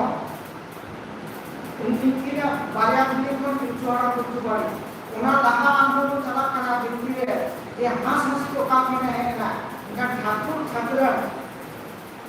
तीना मीठा तो हंसाते या कथा ही करा हंसाता तो महिला या कथा ही करा मैं तो महिला मीन्स ना होमो या की टुकड़ा करना खिंचा करना महिला में खाना आदमी हो तो दास से हमको होने को था महिला में खाना orang ko mulai dia pergi istimewa kan hai umum kan orang महिला tahan करना अब और मूल पाले का आपको हमारे को पूछने हुआ हमारे कहने का महिला मीन्स तो जाति पारिश को पूरीगा उनको मैंने आपे तो उका महिला ने करा इसका माने उना दास से तो मान करना उन्हीं उका दृष्टि ले करना उका जाति ले करना उका धर्म ले करना उका माया ले करना उन्हें करना मीन्स ठाकुर ठाकुर ने माया में करना हो मेनखान उन्हीं ने देखा करना हो गाना करना हो मेनखान उन्हीं जहाँ या माया करना उना माया क्या हुआ करना हमारे गंगा हुक्म करना हो उन्हीं जहाँ ठाकुर ठाकुर को सीजो लगते जहाँ को सोचाएगा को उनको बालोचिता को बालमरावता को बड़ाया को शिवली काटी में उन्हें ठाकुर ठाकुर यहाँ ठाकुर मेरे क्या है कुछ गया काल का चित्ता हुआ आदि का सिंची क्या वो काम करा होगा है ना उनका पद रूप ना उनके मानव रूप ये जो बड़े वो जाता हुआ है और उन्हीं तीन है जो बड़े सुसर हुआ है उन्हीं कुछ छोड़ा कुछ पूरी हो सुसर का है कि है मनमी कुछ मनमी ज्ञान है मां अपन करना है भाई लाचार आदि चले तलाते कुछ छोड़ा कुछ पूरी होते या हुआ या अपने पर जाति परिस्थिति में घटने करना होते खाली उलाकी उन्हें कौन की सेना करके आरोप लगाएगा तब हम लोग सेना आएगा मानव की जहाँ सेवा आपको बना मानव को चले रोड़ा उनको तो दूंगा को जहाँ करना तो आपको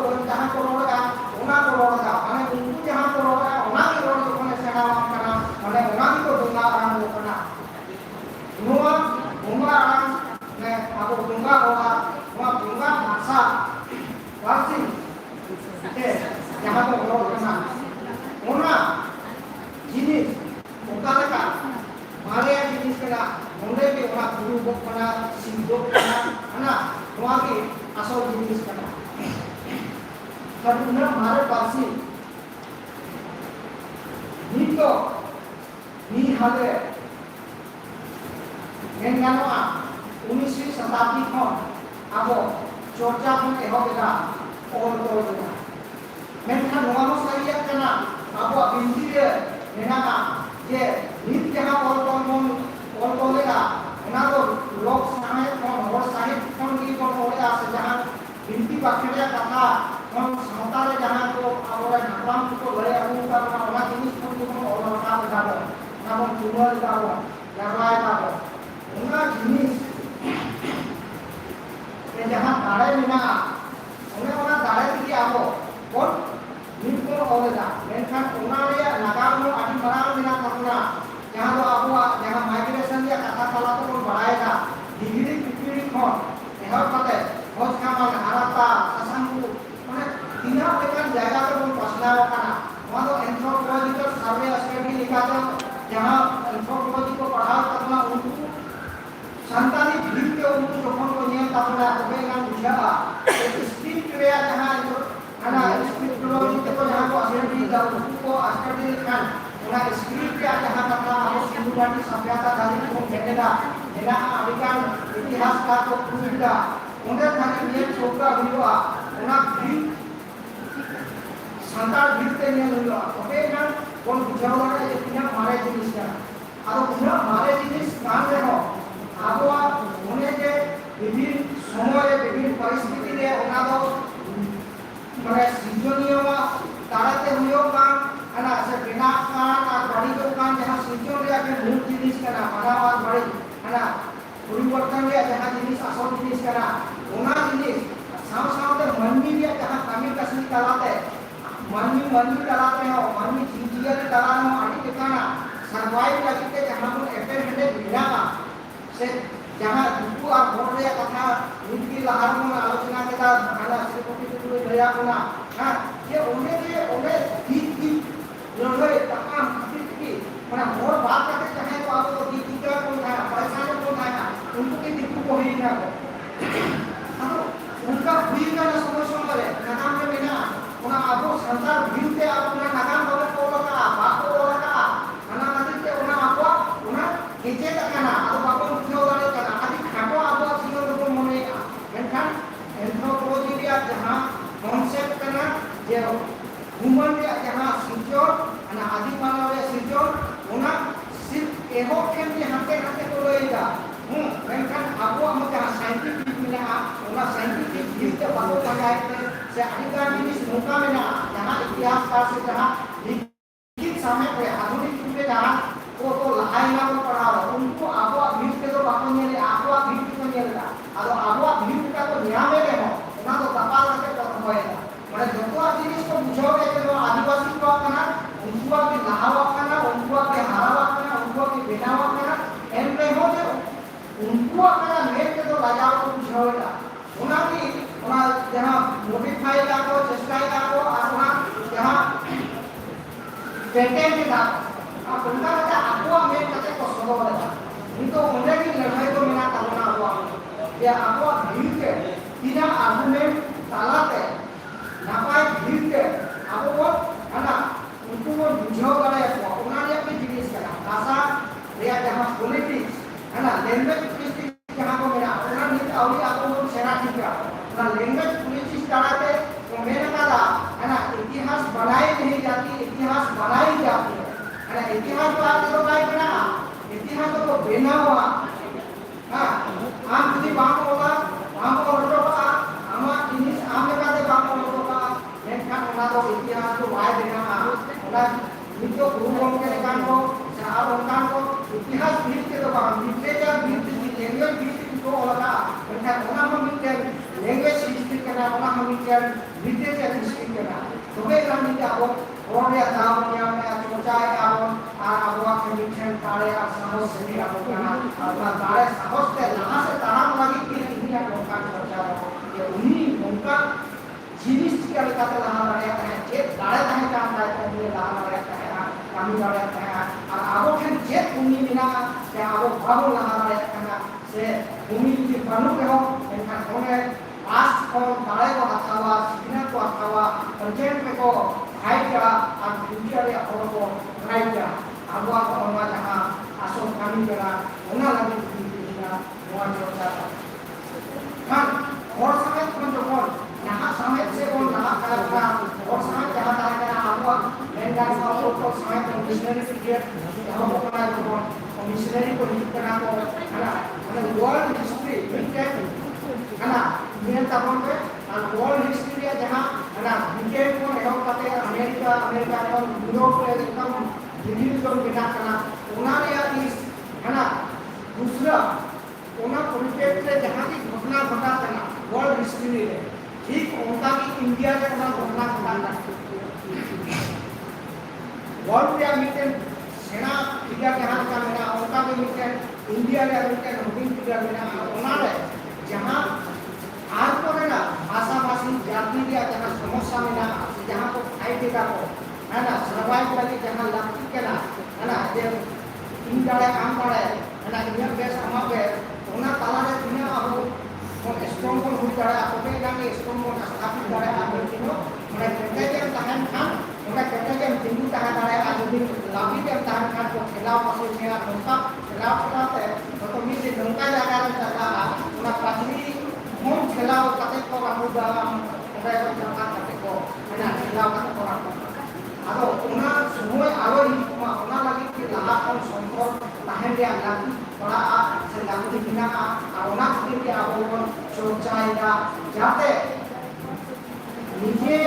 व्यक्तिगत साथ सामाजिक साथ पूरा ह्यूमन मन भी लगाते आगे कमी हुई apakah sudah नीत जाति नीत साथ नीत और नीत भागी हुई क्या हो दुनिया रो भागी पाएंगे जिदा के यदि भारत में हम भागी को कमियां होना है वर्ल्ड में ऐसा और भागी को कमियां में क्या होने के वायु प्रदूषण है ना एयर प्रदूषण है ना उनका जहाँ प्रदूषण ही बना वाटर प्रदूषण उन्हें तो वर्ल्ड में जहाँ का विश्व में ना जो तो बड़ा इनके गठनी कराते उनका समस्या है बना मैंने तो जो तो बड़ा सीखना तो माँ मनमी लगा तो मिलो माँ मनमी लगा तो मिलो माँ नोआ उनका भाषा कराते उनका पासी कराते उनका समता कराते आदि सही और विश्व में मनमी को एम डाले तो अपनी उनको की भाभी मनमी को ढूंढ डालेगा आगे सोशलिस्ट को ढूंढ डालेगा आगे सामाजिक को ढूंढ डालेगा आगे भाषा वैज्ञानिक को ढूंढ डालेगा आगे इतिहासकार को ढूंढ डालेगा आगे एंथ्रोपोलॉजिस्ट को ढूंढ डालेगा और हमारे अभी इंडिया जितना Indian yang baik, saya kami menjalankan. Orang yang aku kalau kata aku apa sih sebenarnya semua yang kita punya aku mana kita hari mana challenge kita. Orang udah kata ki aku kami berkata. Kalau muka kata missionary itu hidup kena, orang missionary itu period mau baca aku kami kena. Kasih kita ada sangat kita ada. Untuk ekor punya missionary itu hidup kena untuk mana orang yang untuk darah kami hidup kena mana भाषा को सेनाएगा और भाषा बाबत के और को arrow केता उन्हें बात उनको लड़ाई की कलेक्शन या कमी को कमी जा उम्र में कमी को कमी जा उन्हें तो भाषा आधारित को कमी जा को यहाँ तो डिक्शनरी को तैयार करना होगा और उन्हें बात आपको मिशन फेज करना यहाँ तो संतान को दराज हिंदू करना संतान को दराज मिशनरी जहाँ पूरा करना तो उनके को सेना करते हैं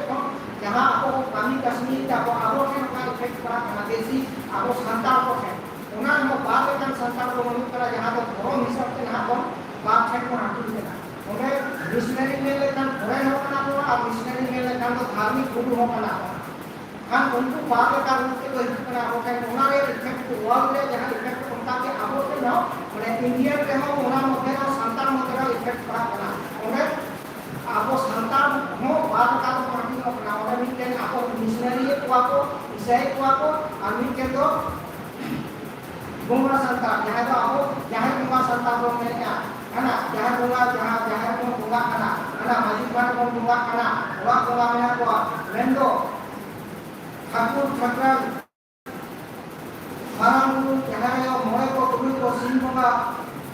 नुकु कोरन आबो पतियो धर्मिक पतियो जहां मेना का उनको को मित्या दु बेना करा उनको तलाते ओतो एहबो करा बात रूप में ओना को हटो करा ओना बात एना तोबे एना और समय रिया सिस्टम हुयो करा नोआ को क्लियर तो ना गुरु को क्या कहा है ये ले रहा है इन है ये ले रहा है आंजो में रहा है ओना भी ना कायम में कमी लगा हुआ है ओना कितने के नोआ चोचा रे करा ये अब बैकग्राउंड कौन हो सेना खाओ लगाओ बना उन्हीं जहां लगा सेना लगा तोबे ना की आज कमी लिए लगाओ लगा और पढ़ाओ ना लगा है ना ओना को बुझाओ लगा मेनखान को पढ़ाओ ना अभी तो पढ़ाओ ना मेनखान दुनिया और को ने दुनिया कथा रे चेक को ना ओना जिनिस नि है ना आप तो ना आंजो के आ दोसर मा ना तो हो ओना आंजो के आओ अदो ओना और तो समय के वसी चर्चा रे झूठ एहो कना जमन पुरे एतोप सेंदो एनगाना प्रतिष्ठा पद लेकाते ना एतोप आपो चर्चा रे जखन सब समय को चर्चा संसारी सामने रे उरे सब को मारा रे मांझी रामदास गुरु को जाने का उन्हीं जहां तो है ना संतान मध्य रे आ गंगा संतान मध्य रे उन्हीं और एहो के जाए जहां से कौन ये उन्हीं वर्षों में यहाँ में सीखने के यहाँ में इन खाने उन्हीं को बोले एहो के जाए जहां पे इतने संतानी पर्सी आ सामने गया पर्सी आ सामने तो साथ में करा इधर पर्सी समझ बात हो रहा है वहां तक है ना इन साथ काम से इन लोग बना इन खाने चर्चा हुआ से कथा रहा अब नोडे को एहो कना आवाज चर्चा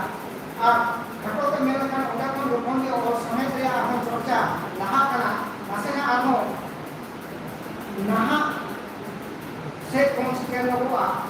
যখন গুরু পঙ্কিয়া পিরিয়ড না গুরু পঙ্কিয়া পিরিয়ড রে এত করে নোয়া পিরিয়ড রে মুই মানে আসল জায়গা রোল কান কি মনে রবা বুঝা উनको বুঝাও কান নিতে পরিবেশ দিয়া यहाँ तो कौन बुझा सोरे खूब नीति मान हमारे यहाँ को बढ़ाया और उन्हें कितने लोगों को बढ़ाया ये संताड़ी साहित रे जखन की साहित चर्चा को ले होगा मेनखान उनको और तो जखन केरवाड़ को धर्म कुर्सी यहाँ तो माजी रामदा शुरू करा तो उनको अपना धर्म में ना कथा चलाते हम दोसर उन्होंने चलाते हैं वो करा जहाँ तो है ना उन्होंने पकड़ा हुआ उन्होंने खूब फेमस से मितुमान से आयोमान एक तो बहुत उन्होंने कुटी कटिंग जहाँ वो सब समय साहित चर्चा उन्होंने चर्चा रखा होगा इनके पूरे सुना को ज्ञान मिला होगा संताली समय में चर्चा है वो करना उन्हें को है यो करा साधु रामचंद्र को मितुमान बेंगोल मितो को उन्हों मेनखान उन समय तो उन्हों तो काफी तो यहाँ बाय कहें कराएं उन समय तो यहाँ ब्रिटिश को आप अभी के लोग कहें करा अपना पीरियड में मिशनरी को है ना मेरा कैसा था आप लोग सेना को लगा करा वो ना उनको स्कूल को या वो पढ़ा करा ना आप उन्हें उन्हें स्कूल में अभिमान कितने आपको लड़की निकालना से बांग निकालना जिनिस को मेना है आर्टिकल उन्हें ताला ताला पे यहाँ शिक्षा जो तो जिनिस सेना या शॉर्ट सटीक जहाँ फिल्मी के ना पद्धति के ना उन्हें कपिलते उन्हें कोई कौन आबोरे है ना साधु रामचंद्र मुर्मू उन्हें पीरियड रे उन्हीं और तो ले हम बताए से उन्हीं और पढ़ा ताला ताया जहाँ चर्चा एकोट करना उन्हें ताला ते मिलकर परिवेश दिया करना संताली समय चर्चा रे फांसी चर्चा रे संता चर्चा रे आप उनका भाषा भाषी की ठीक एकदम जहाँ दिन वो चर्चा जोनो महालोकों का उनके परिवेश ताला रे मिलिया जोनो मुलुक करना आप उनका लेका नीति मान बढ़िया होना उनको जा जाता है तो आप मोमोचा को तुमान सोया है ना जहाँ तो वो तुमान करना उनको जो लेका नीति क्लियर नीति ना समय या परिस्थिति सामने का संताल या उनको पढ़ा लेका उनको या चिन्नी पढ़ा लेका नीति एकदम फोकस नहीं संताली वासी या सामने तो काल का खाओ है यह बकाना उन्हें फोकस नहीं तो बुझाओ रहेगा बुझाओ उन्हें कितने उन्हें उत्तर है जो हम इनाम तो धरना पाते हैं गुरु को क्या जन्म उन्हीं जन्म हिंदू करना उन्हें पीरियड है उनका पीरियड है 1905 में है ना अब 5 ईयर में यहाँ तो तारीख और है ना मास से कथा जहाँ है ना श्रीपति लोगों के कौन चर्चा किया हो है ना सुते तो नोआ जिनिस सब समय बिझाओ तकोन पे जे आपो जगह परिवेश से मेरा होना आपो संतान का तो बन होना आपो तो इंडिया रे मेरा होना इंडिया हो वर्ल्ड में मेरा आप इंडिया रे हम आप विभिन्न उन समय में 1905 समय तो राजा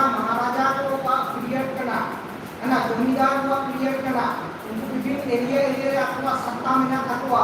उनको शासन में ताकुआ उना पीरियड रे आबो ana guru gomke jono huyo kana un somoy re abo jaha all all रे जहां व्यवस्था बाय ताहे kana babon guru को पढ़ाओ kan kana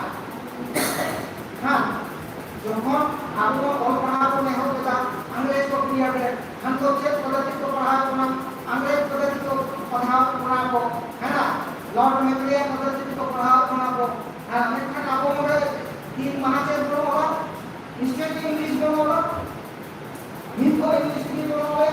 स्कूल कॉलेज जहां रे बेड बनो तो अपना पेपर पर बनो तो अपना निश्चय भी है ना इंग्लिश के बनो नेम खा जे इन सारी को में ना आबो जहां दिन महा लिखा रे के अंग्रेजी कान दाबो ना मासे में हो जाना के दाबो ना अंग्रेजी कान दाबो ना बात करा निश्चय हम आबोरन हकाम तो जे को लिखा है सिंगे ओते बाले सागे सादी दारू न्यू नीचे भी चांदो के लगा को लिखा है जे बैसाख जे आषाढ़ सावन भादो नीचे भी को लिखा है अरे अंग्रेज तो बोले कोई का कि उंगे कोन के आपको शिक्षा तो है पकना आपको संस्कृति जो उंगे कोन है पकना उंगे कोन भाषा को है पकना की बांगा आपको तो वही कोन चला का मेना का मेनखान उनारे होय तो जहां बाटी को हना मारे लेखान दोहो लेखान ओना चोचा बाटी साई पायु लेखान एटा होवा पराधीन रे हम इन्हें चोचा दाएगा आमा होने रे कथा इन्हें निहिर की दोन लागरे समय में निकालेगा से आमा आइडेंटिटी कथा मोड़ दाएगा ना ओना पीरियड रे जे आमा महाते आपको आबो भूत को चोचा का किया ओना खातिर भी पैसा पूर्णिमा महाय गुणों लेना आज का हुआ आयो बाबा माताओ गुरु गोके हो ना तो नहीं किया सिमती करो मेनकान स्कूल में चला करना उना तो स्कूल तो आया स्कूल ना बांगा आप सावताले स्कूल ना बांगा मेनकान अंग्रेज को करना उनको अंग्रेजी को होते हम लोगों की डेवलप है ना हां अंग्रेजी शिक्षा देने की कौन अंग्रेजी शिक्षा पद्धति को बढ़ा करना हम लोग उना डेट को साथ आता है तो जब हम लोग अपना बेट पे रहा है इनका भी तो जो हम लोग सिखा करा अलग ना को में ऐसा हुआ हमारा बेट में आगे की क्या अब के तो काम करना उनको क्या चलो अब तो अगर सोचो हम नहीं तो जहां को हुआ की करना ना हुआ बाकी वो भाई अपना को अंग्रेजी पद्धति तो पूरा पूरी को अलग कर रहेगा वहां संभव नहीं तो बनूंगा हम केरला के चला करना नहीं तो गुरु के या कथा आपो संतान सावता भूलिया बांग्ला सावता में जहां तो इन जहां यूनिवर्सिटी में जुड़ा तो को बढ़ाया रविन्द्रनाथ टैगोर रविन्द्रनाथ ठाकुर जहां तो वर्ल्ड लेवल में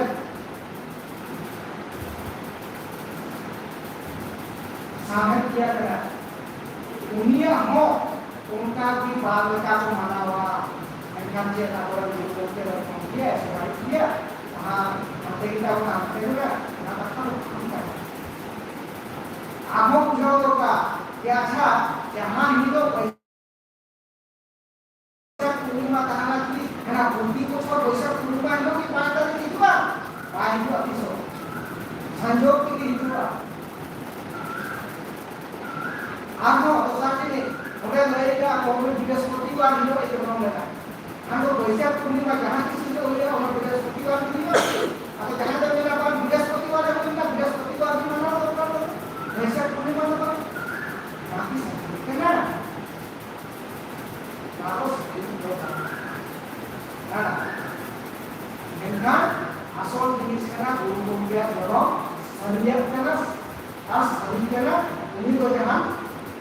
yang bermakna supaya tanya kena undang-undang kena media ini semua. Kan kita karena aborokan kita hormon sediak kita mandi, karate, dulu mana mandi. Dia lekat kami dalam jangan itu urusan dia konon dia baru baru mesti dah habis sekarang tu satu dia konon dia ini aku konfirmkan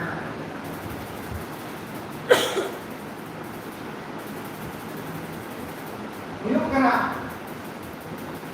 jangan itu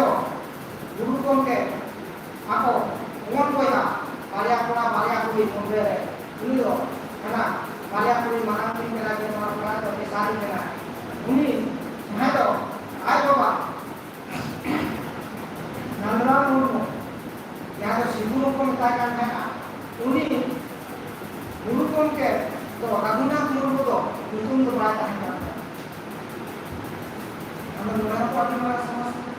ᱠᱟᱢ ᱠᱚ ᱞᱟᱹᱭ ᱠᱷᱟᱱ ᱚᱸᱰᱮ ᱵᱚᱱ ᱵᱟᱲᱟᱭ ᱜᱮᱭᱟ ᱦᱩᱰᱤᱧ ᱡᱚᱠᱷᱚᱱ ᱦᱩᱰᱤᱧ ᱵᱮᱲᱟ ᱜᱩᱨᱩ ᱜᱚᱢᱠᱮ ᱨᱩᱣᱟᱹ ᱦᱟᱹᱥᱩ ᱛᱟᱦᱮᱸ ᱠᱚ ᱞᱟᱹᱭᱟ ᱟᱵᱚᱣᱟᱜ ᱡᱤᱭᱚᱱ ᱨᱮᱦᱚᱸ ᱨᱩᱣᱟᱹ ᱦᱟᱹᱥᱩ ᱢᱮᱱᱟᱜᱼᱟ ᱚᱸᱰᱮ ᱠᱷᱚᱱ ᱵᱚᱱ ᱥᱤᱠᱷᱱᱟᱹᱛ ᱦᱟᱛᱟᱣᱟ ᱚᱱᱟ ᱨᱩᱣᱟᱹ ᱦᱟᱹᱥᱩ ᱛᱟᱞᱟᱛᱮ ᱚᱸᱰᱮ ᱚᱡᱷᱟ ᱨᱮᱭᱟᱜ ᱦᱚᱸ ᱠᱟᱛᱷᱟ ᱢᱮᱱᱟᱜᱼᱟ ᱢᱮᱱᱫᱚ ᱟᱵᱚ ᱛᱟᱞᱟᱨᱮ ᱚᱡᱷᱟ ᱦᱚᱸ ᱢᱮᱱᱟᱜ ᱠᱚᱣᱟ ᱵᱟᱹᱱᱩᱜ ᱠᱚᱣᱟ ᱢᱮᱱᱛᱮ ᱨᱩᱣᱟᱹ ᱦᱟᱹᱥᱩ ᱨᱮᱭᱟᱜ ᱨᱟᱱ ᱦᱚᱸ ᱢᱮᱱᱟᱜᱼᱟ ᱱᱚᱣᱟ ᱨᱩᱣᱟᱹ ᱡᱚᱛᱚ ᱜᱮ ᱢᱮᱱᱟᱜᱼᱟ उन्हीं हुआ तलाव पे जहाँ उठा तलाव पे उन्हीं जहाँ बेसो करना जहाँ रघुनी कुमारी कहानी करना होगा उन्हीं कौन रघु मुझे कुछ दिया अब क्या जो पहले तो आज बोला मारा चुनु उन्हीं तुम की चुनु उनको बोला मारा अब आपको कौन लड़ाई किया जहाँ तुम अब आप समझा लेना पे लाल लक्ष्य लेना पे लाल चले लेना पे बिना अपना बोला मारा आयो मामा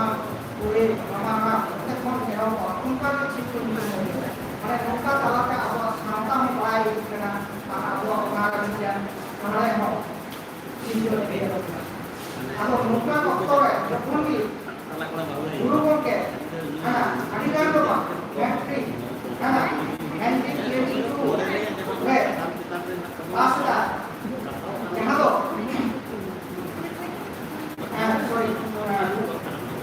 मैंने देखो जहाँ रखा है तो ऐसी चीज़ है ना उन्हें 7 बच्चों तक में लाने में ना उनके स्कूल को गवर्नमेंट के यूपी स्कूल है ना आपको 7-8 किलोमीटर संगी में ना उन्हें भर्ती करना उन्हें कौन-सी उन्हें जीवन में इनके मानव घटना जहाँ का रामायण या महाभारत या इनके है ना घटना को मैं नासिक उनका घटना उन्हें कौन दिया जीवन में मानव घटना मिलता है उनका घटना मिलो करना उन्हें कौन सी जगह का स्कूल है उन्हें उड़िया परिस्थिति उन्हें माचे को रोलाई करना उड़िया परिस्थिति को बढ़ावे करना अब बात है माँ आई माँ संताप करो संताप परिस्थिति को जोड़ जाया इनका उन्हें वहाँ निकालना अवस्था है ताला है ताकि जो करा है वहाँ हम चला लगा अपन क्या करना उन्हें चला लें का जो हम बाहर थी इनके जो पासी ये लगा और उन्हें उसी को जो हम को ऊपर करना है चिट्ठी को ऊपर करना हाँ इन्हें लगा वहाँ भाषा हम क्या काम करना kan bahasa kan bahwa bahasa sama penting चिट्ठी हम माने भाषा चिट्ठी दो ठीक है ना knowledge रखा लगी ज्ञान रखा लगी तो जाती है ना इसमें हाँ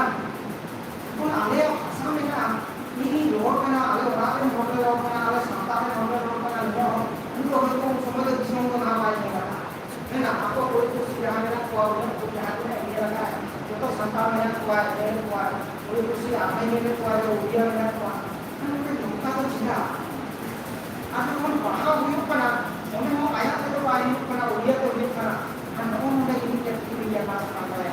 ये नवा भाषा चिट्ठी जो चेक करना नवा भाषा चिट्ठी रे लाठी चेक करना नवा भाषा चिट्ठी रे दरकार चेक करना नवा भाषा चिट्ठी रे इन्फॉर्मेशन चेक करना उन्हें कौन की उन्हें सारा जीवन कमी लिया है और उन्हें लिया कि तो ini hari abo dunia ona banyak hal di abo mo ena ona ado uni one je metric pass करके शुरू उन्हें पूरा जो अप्रेंटिस से है ना 1924 से आप को तो वाला से ना वो मिलता है ना अप्रेंटिस से है ना बड़ी पता ado uni उन्हें अप्रेंटिस तो आपको आप जिनिस आपको अप्रेंटिस से जिनिस यहाँ तो दुनिया तुम्हारे रोल करना दिखाओगे कि छापा आपको यहाँ कुछ छापा करना उन्हें जिनिस करते बिना होगा अपना करते बिना होगा यहाँ तो रोल में बिना निकाले आ रहा है लेकिन उन्हें स्क्रीन तो पा रहा है इसके करते बिना हम उन्हें एक्टिविटीज या जिनिस से कराएगा यहाँ पे स्क्रीन करना जिनिस को बिना होगा हम उन्हें लगते कोलकाता है ना श्रीरामपुर है ना कोसबा एमन जगह में इंडस्ट्रियल ट्रेनिंग करके चला करना और उन्हीं उनका करते चेक करते आया कमी उन्हें चेक पूरा आया और पढ़ाओ उसके ऊपर काम है इन्हें पूरे इसको पता है कि उन्हीं आया उन्हें उन्हीं है किचु कमी है यहाँ में हम आते को कमी यहाँ में हो ona ko bagi ya kana pat tayar da oke bagi ka aye ona pasi samet আর চিকি চিতানে কে আয়ে ডেডিকেটেড করা মানে আবো হো উনা উনা পসি সামনে আর চিকি চিতানে ডেডিকেটেড হলো কারণ তবে নামই আবো জাহানা প্রিন্সিপাল মেনা এটা গুরু গমকে কামিতে সাধুরাম চন্দ্র কামিতে রবীন্দ্রনাথ ঠাকুর কা আবো কোন কো উনকাল কা উনি একা কামি লেখা উনি তো বা মেখা উনি লেখা তখন দুই দারে মা বিয়োগ মাবো যাতে আবো আমি সাহেব কো লাগা রায় तो उन्हीं लेकर उन्हें उनका डेडिकेटेड उद्योग करना तबे एनाम की आप हम उन्हीं की आप भूमिका है ना आपवा जीवन आपवा जहाँ की बिना इच्छा उन्हें ताला की उन्हें सीख हुआ है ना उन्हें ताला की हमें क्या उन्हें की खुशी रस्का ताला ते उन्हें सुख दुख तो क्षमा लगा तबे ना आप हम उनका भूमिका है जहाँ कमी की उसी लगा करना है ना उनका मैं पर्सी और चिट्ठी के बारे में एका आदमी जो लगा करना मैं होना है हम डेडिकेट जो लगा होना न्योर लगाना itu udah bang bulan dan karena dia asal jenis itu bang bulan karena hatinya orang opti kita sudah dia orang tahu baik orang yang informasi mina orang yang dia jadi bahaya kalau kita kan mela dan kan orang itu kan jenis ini yang biasa atau jenis yang sangat berbeda di waktu ini atau juga orang jaga apa karena उनका कते गुरु गमके हमरे न उन्हें पक्षी जो के उसी पक्षी जो के आते उन्हें किया गया है कि हम केला हम बीपी आविष्कार करते कि हम केला उन्हीं जहाँ तो साधुराम का लोगों को लहाई आविष्कार का केला लेकिन उन्हीं हो तो जहाँ पर जहाँ उन्हें आज बिना बसनावे से उन्हें जहाँ साइंटिफिक तालाब है और तो उन्हीं छोटा है तायों का लोगों के को यहाँ पे हुआ है ना लोगों के नवा लहाएगा आदमी पूरा बॉल पे इतने पुलिस को स्पीड के साथ हमने का यहाँ चाहते बॉल पे यहाँ स्पीड का बॉल का उनके पेड़ वाला तो कहाँ है कानून वाले संस्कार उपयोगिता उन्हें तालाते कि साहिल जाति सावता विधि माध्यम से वहाँ गोरे वहाँ तामीरे सावना मुर्मू आज मामा ताहे करना दुनिया आदि माना गोरे ने ताहे करना माना और अपनी गोरो गोरो से इन वाकिन समीकिन सुसर करे सावना मुर्मू ये हमारा जोता नसना तो दुनिया मुआ चिट्ठी पसनावे पर्सी पसनावे अति परang एने मेना उनी उकाल का रोल दारा तहा उकाल का सने दारा तहा उकाल का मेना चिकन बिना दारा तहा उकाल का आलामे बिना दारा तहा जहां कारण पे जहां तो इफेक्टिव का है करना उना इफेक्टिव कारण की उना लहा दारा लहा है ना वॉल पेंटिंग जो है ना सेमिनार मीटिंग हो मिছিল हो पतार छतार हो kan lekate ona pasnawe ya dedicate kate mungkin pasnawe ya ona lagi te kuthi और हो पढ़ाओ kana guru mungkin यहाँ तो सुधु लय लेखन हो पाएगा ना ona जिनिस लय जिनिस ona सुधर हो लगा तबे ना यहाँ लेका सामना मूल कोई कहे करा उनका के आपो हो यहाँ इनके dedicate कते यहाँ कमी करा है तो उन्हीं गोरो हो लगती है कम करा उन्हीं सामना मूल लेका आपो साथ हो लगती करा उनका घर को कहना तबे नाम क्या कहना ना जहां कमी को कमी अपना को दूर करे कमी करे सतो करे ठीक के तो बड़ होला ना सुबह ठीक के तो बात के और बड़ होला करे en नवा एग्जाम को भी करना सामना करना ये उन्हीं अगला का है करना वाला का आंखों को चुनने के जहां की चेला को है करना उनको उनका ही होता है करना वादो एग्जाम को से उनके हक से उनके गाते उनके चेला Kemudian kita akan tulisan kami sidara atau pakai orang sering dulu jalan dulu karena ini dulu lagi orang dulu kita aja semua harota yang itu kursi lagi yang itu koleksi itu dengan pasre pasre karena semua kucing kursi lagi ke sauta lagi ke jati lagi ke karena मनवी लगी थे जहाँ उन Kerala Raghunath Hadirnya kayak orang yang itu madrasah untuk samaran, ada ayo orang isu kon solesa, ayo jangan kami kaheng, cuma tu jangan mereka berhukum dia, hati nak dia kerja ada punya ada jangan dia alam, cuma pun aku ini mereka aku mau akan kasih orang, oke, orang lagau punya orang sama orang lagau punya, ini asal kita lihat kan orang yang berdekat, lakcar kita lihat kan lakcar sering orang berdekat, mana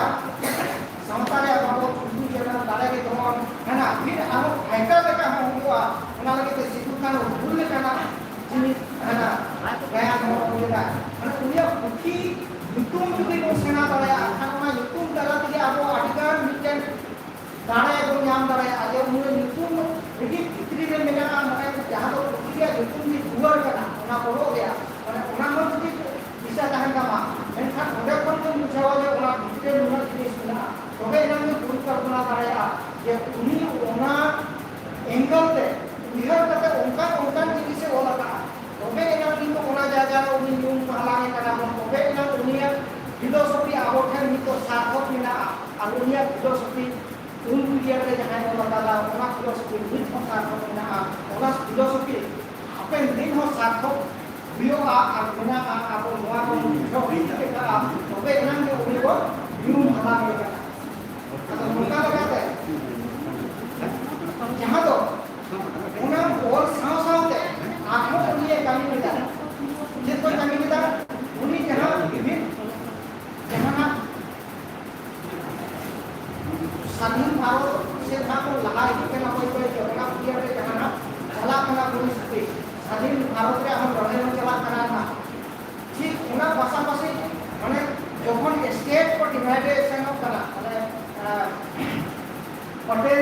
यहाँ तो state पालिका पे अब कौन भारत विज्ञान गणती हुआ हमारे पालिका पे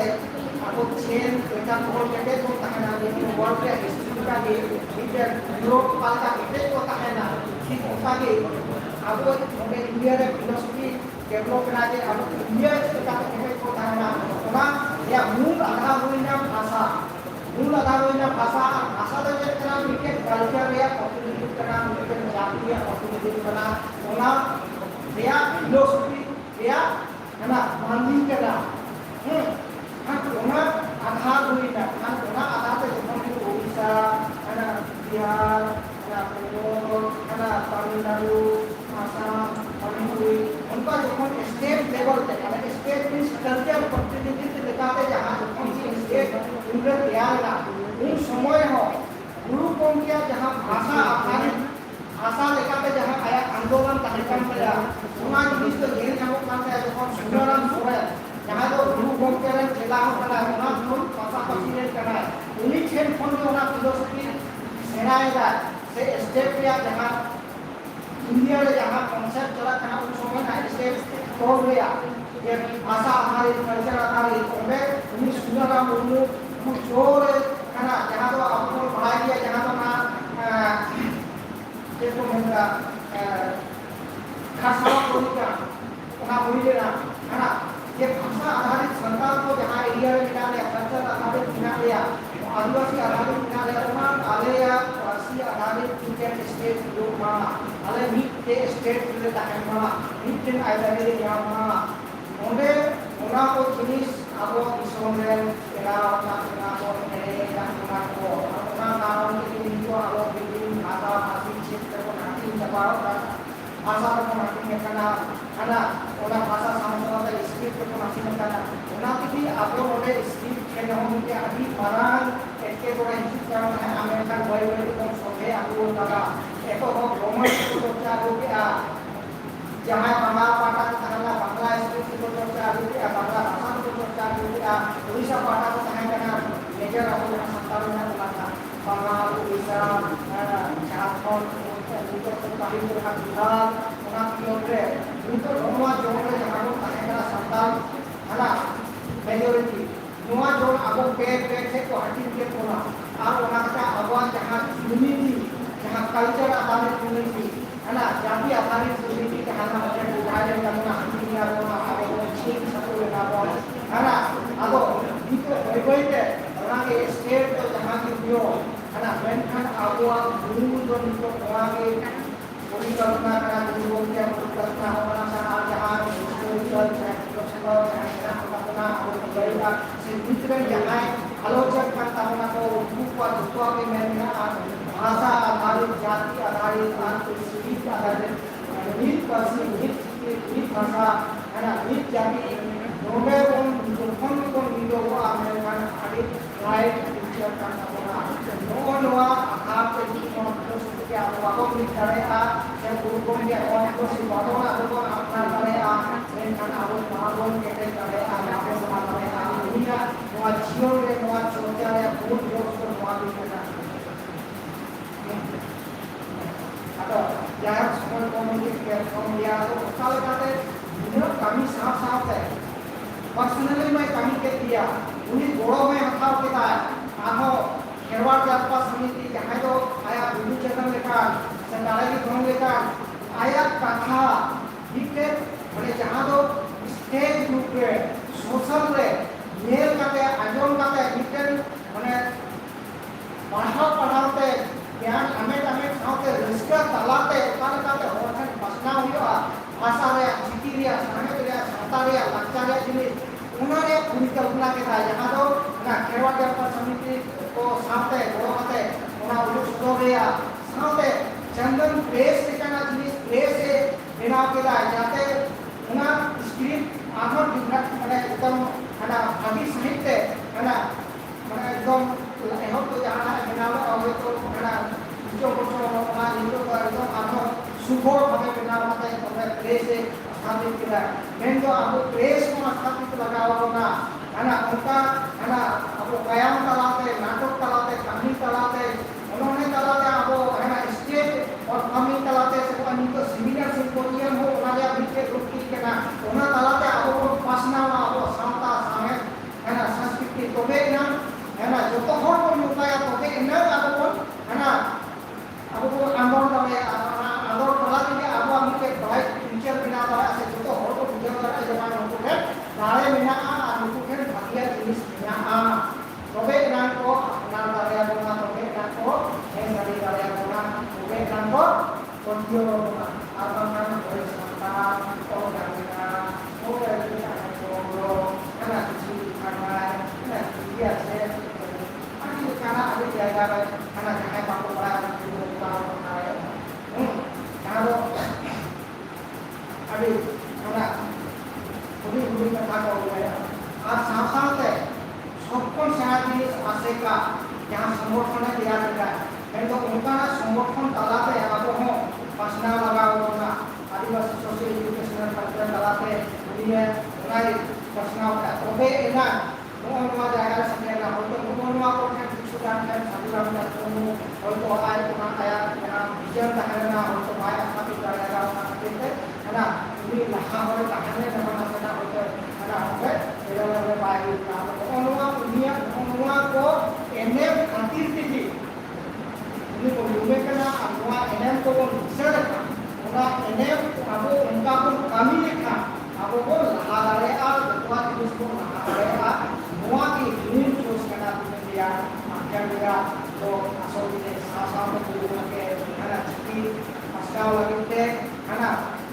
आज हम माचेत लेकर कहीं पढ़ाओ के हुआ जिला बिहार के हुआ आप हम जिला बिहार लगाओ हुआ तो ना जो हरी खाली जिला बहुत बना हुआ गुरु लोग पूरी जिला मतलब गुरु लोग कौन है गुजरा अगर का पहले कौन जहाँ गुजरा दारे कौन आधा दारे लियो दारे कौन सरकार लियो अगर लियो पढ़ा लियो जो हम आहो अभी लेकर है ना अभी kan दारे लियो तो वे ना आहो है ना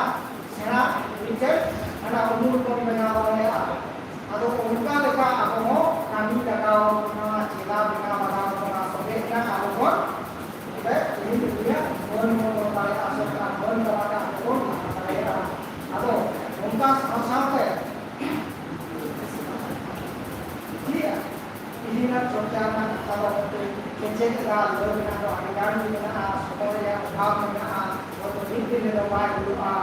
yang di desa di desa लगाओ ना साहित्य की चोटा है अलग गाना में खाना आने को बन गया है ना चेष्टा है अलग हो गया जहाँ जिनिस अब व्यक्तिया karena melakukan bersangka pada ada punya disangka pada ada disangka pada ada waktu jadi yang lain yang tadi mereka orang mereka makin semua yang lain mereka jatuh akhir pun semua yang waktu nanti yang mereka awal yang masalah dia yang masalah dia kemarin dia satu panjang itu dia disalah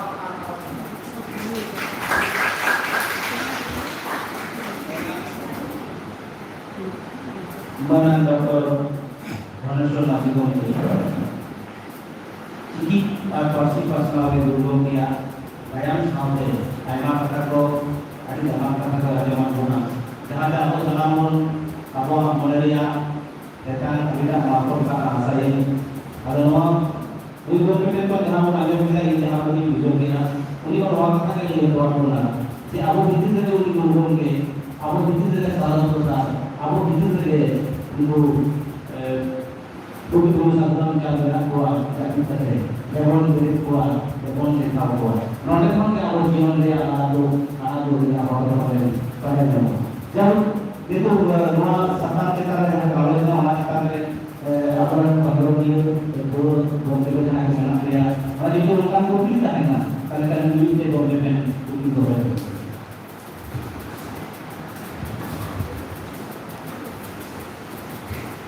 Jangan bukti kedua ya.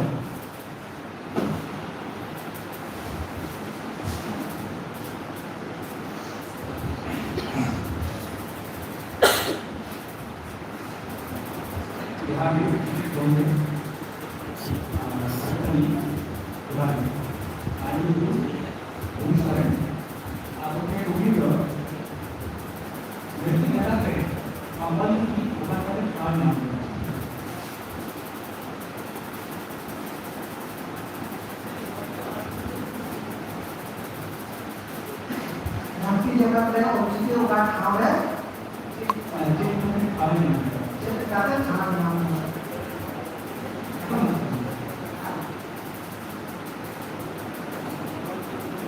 Jadi itu, asal kemudian masa versi lihat makan, kalau mungkin sedih dia akan waktu mereka kalau tulis ini orang mereka tu nak Jogja atau Jogja yang bersihkan dengan asal tulis sekarang Jogja ini pada sejak baju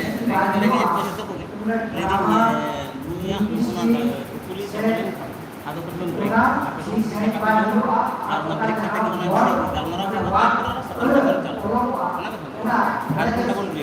santal orang yang bodoh. Nah, ini jadi banyaknya spirit yang oleh karena spiritnya jangan mereka bukan sampai harusnya nanti. Karena kalau orang itu menjadi spirit dokter, kalau jangan amat orang spiritnya kata, je sekali lagi ashabi. Jika itu ashabi itu muncul sekarang word itu unito. Nah, unito itu jangan maaf karena orang ini word itu ashabi tidak. Orang ashabi itu karena jadi jangan ada dia para ashabi itu karena orang muda apa ya? Dengan orang sok tahu. Nah, kalau orang ashabi itu karena orang itu word itu ashabi kita. Karena orang ashabi itu dia berkata apa baru. Katanya karena orangnya yang dia jaga itu awal saja. Jangan orang jika itu percaya bahasa asal atau bahasa asal itu bukan nyaman. Mendo orang ini jika asal itu dia kalau udah sekarang orang karena orang ketika kawan maka awak semua sahaja itu kan berkata karena awak tu karena language ini kan filosofi yang asal tidak berkata kalau apa tu tayo sebab orang ada makan tu suku mulai semua bisa toka ya scientific language itu lagi ke world rate anamnya mana itu lagi ke mati itu lagi ke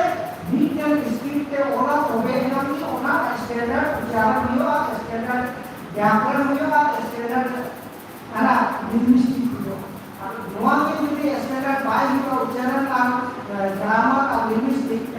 world re asapin to language R philosophy to পাই না হ্যাঁ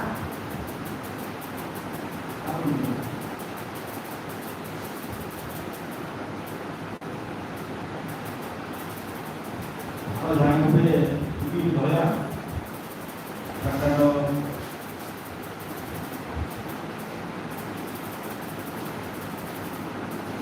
Mobil mobil kan, mobil ada di sana kayak motornya. Nah, itu yang di sana, orang itu kan mobil, muat dari sana, itu kan mobil.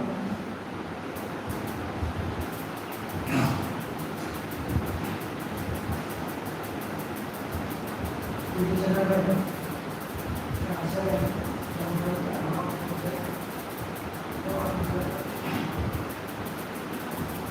Malu pula itu porilis politik sinjon মানে পথ মুছে cinema মুছে দেয়া কথা ওখানে কাতে নিয়ে সার্থক দাঁড়িয়ে সিনেমা আয়া jangan cinta ভাবনা sekali kali orang hari lakukan hari belum daerah mana juga udah naik bayar budi sebentar Sema ada uang talak kemudian bayar pak talak se unang pin talak sijone jenis sama-sama degree sampai jenis persinya jenis cipinya jenis mereka orang sivil sebenarnya orang sivil mereka karena jenis apa ya di wah saya itu registrasi jual nasional jual tahu nasional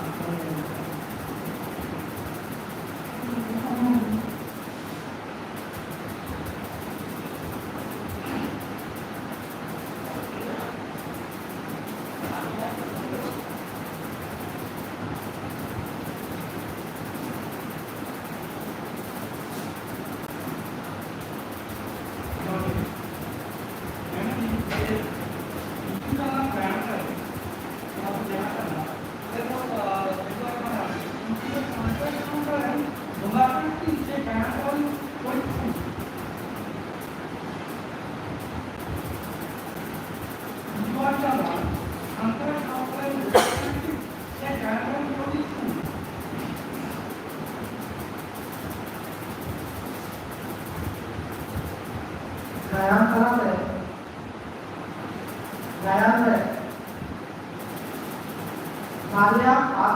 mani jaham na sama mane bidi mane sani mane jangan ka doa kakak saya mampu olah ini sama mane ana bidi mane kalau sani mane kita mau bukan Allah ya mana kita untuk untuknya परिकल्पना कलाते karya mani kalaate siswa umur jenis besar lagi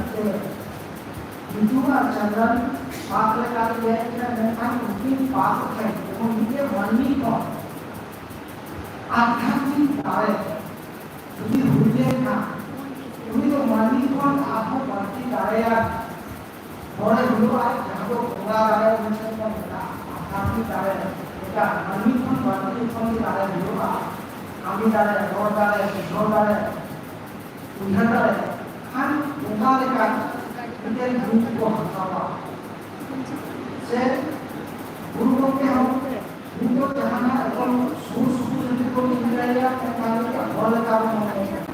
itu berbagai pikir una naga में चलाओ इसे कानून के ana bunga berapa atau filosofi kami yang dia mani itu apa bunga itu ana pembuatan bunga itu dia ada soal nomor dalam kalau kemudian mungkin dia mungkin kare kalau bunga kare ya mungkin sofi kita mungkin kami soal mereka apa kan aku mereka untuk bikin normal part व्यक्ति पात्र का वो बात होने का है आपको bunga पात्र को होने का मतलब bunga कार्य करना पड़ेगा bunga को होने का आप ना bunga कार्य खातिर थी लोगों के हम लोग हमें जो चाहिए जो चाहेंगे इसके सामने है वो इसके लाना जहाँ पर हमारे पढ़ाई करना तो पूरा चीज़ से मिलना ना और आध्यात्मिक कार्य भी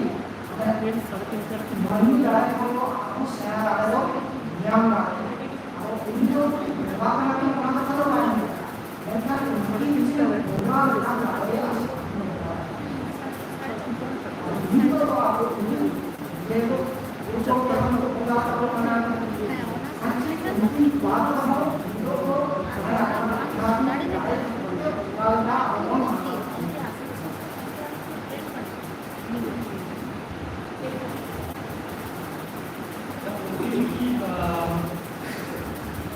Kalau memang itu nama bukan lagi, memang kita kalau memang kita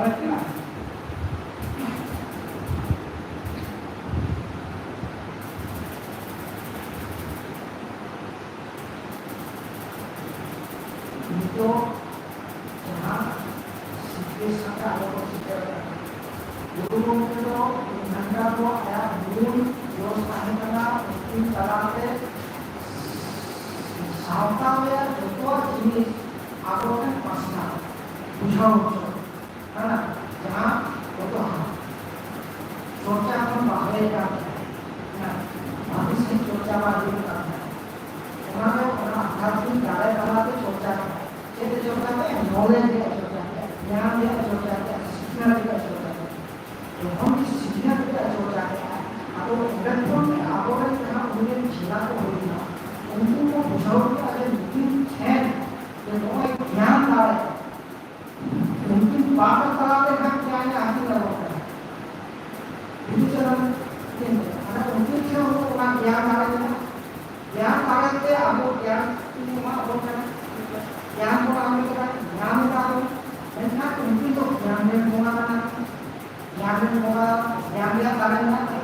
और तो भी ज्ञान में होगा दोनों रूप के आप उनको ज्ञान में होगा तो आपका आवाज दूसरी बात में तो को ज्ञान में है ना होगा तो मालूम करने का आपको आपके बोलाबू कभी भी बोलाबू आपको बोलाबू बजट का बोलाबू पे है मार्क बोलाबू ना तो किसी पर मार्क लगेगा महीना बोलाबू किसी बोलाबू मैं आपके बोला मुझे तो बस बोला है उसको तो बाकी नहीं है लेकिन ऊपर टाइम पर बोला है nama Mbak dulu atau Mbak dulu yang dia nama dia juga orang oke kan solusi selalu juga yang ada hubung dia belum proses minimalnya juga sepertinya semacam ini karena untuk ini jangan dulu langsung ini secara hidup karena rasa orang itu mungkin orang dulu dia itu hak karena dulu dia anak primary school dengan kelas cara ada mungkin itu mungkin anak nanti kalau pada si orang itu mungkin yang kita hidup pakai mungkin pas nanti hak ya ini hidup di mana orang anak orang nanti mengajar orang dan seorang itu yang mana orang sudah तो सही तरह से बात करना आपको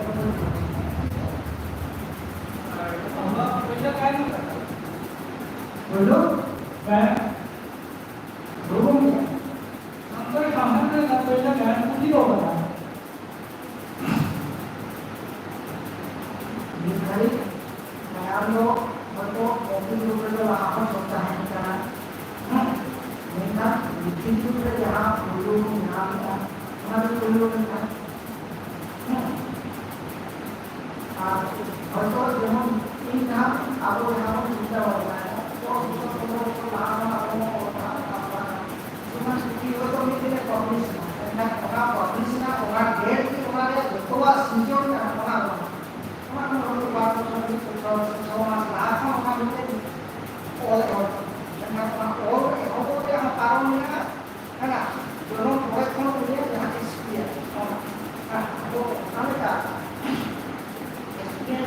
lahat ng kanya kan bikin kompetisi. Aku merasa kompetisi yang ada lahat yang lagi. Nama lain mungkin.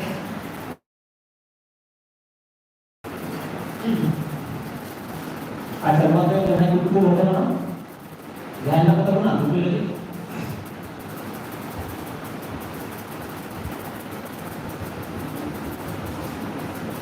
ini kan pasti dia kan kalau ke mobil itu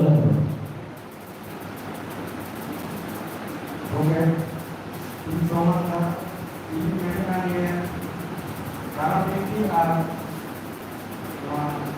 konsep pikir Cara mimpi belum seminggunya.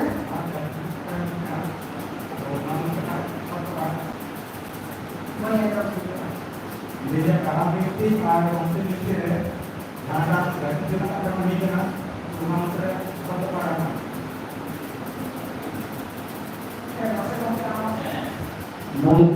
Proposal ऐसा है क्या ना ये गमसित नीति और कहा नीति है हाँ हक्की सिचुएशन ले आता है ना ओकाड़ा तो जोहात कथा है ओकाड़ा का जोहात कथा है लेने गमसित नीति जैसे कहा नीति Itu punya maksudnya bisa dipandang yang sini dia akan ini cuma orang yang tidak awal sinjol pada kami kenapa ini sinjol sama apa itu hantar kami sinjol sama hantar aja karena begini apa yang mulu filosofinya oleh teman-teman hantar kan saya balik saya kontak apa yang sini itu kok mereka sinjol ya yang binti apa yang sini itu intinya percaya sinjol mungkin mana hati sinjol anak wakwawe sinjol orang sinjol anak manmi sinjol hari ada kunjungan sinjol hari dia jahah binti kata kenapa yang sini binti ya ada yang semua lupa karena jadinya binti bapak binti kakak binti mau cuma mau binti ya atau oleh yang mungkin turun dari itu ya depan di kota ya kami promsi binti itu di kota ya nah yang ada aku seminar ko हम सोचा हमने कहा तो पास से मसला को भूमिका को बोलना atau karang binti harus dibayar kan भूमिका को lagi promsi binti kan karang binti itu sinjolnya kata bangga rakyat mulu binti dia बात bangga yang binti kena sinjolnya itu orang ber orang sinjol orang binti orang binti boleh oleh kon ya ini hari ini mungkin apa nak hari hari nak hari jual nak hari kita jangan binti kata lain laksa kata hari jadi kata orang tu sekian binti dia bisa ya karena sekian binti kalau kon binti itu boleh ya ada jomsi binti kon karena भूमिका तो kata itu boleh ya atau orang tu ukata kena babon jauh se babon करे अपने supply करता है तो भी तो meet को ले इनका रेट करना है तो जॉनसन जी ने हमें कौन है ना सिक्योर नहीं मान में इंस्टॉल करने के लिए एयर को हराए ना तो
মানে সিজন চলে তবে আদা বই চলে মানে আদা ওনাতে যত কি সমান বুঝার ওকাতে বানুয়া তথা ওনকা को বলে আদা ওনা তো ওনকা না লাহার দিকে স্টেজ পেলাওয়া আর তবে এটা সম্পূর্ণ রেয়া জিনিস মানে মানবী সৃজন और বজক ধরে কি যাহা কর্ম का যাহা মানবী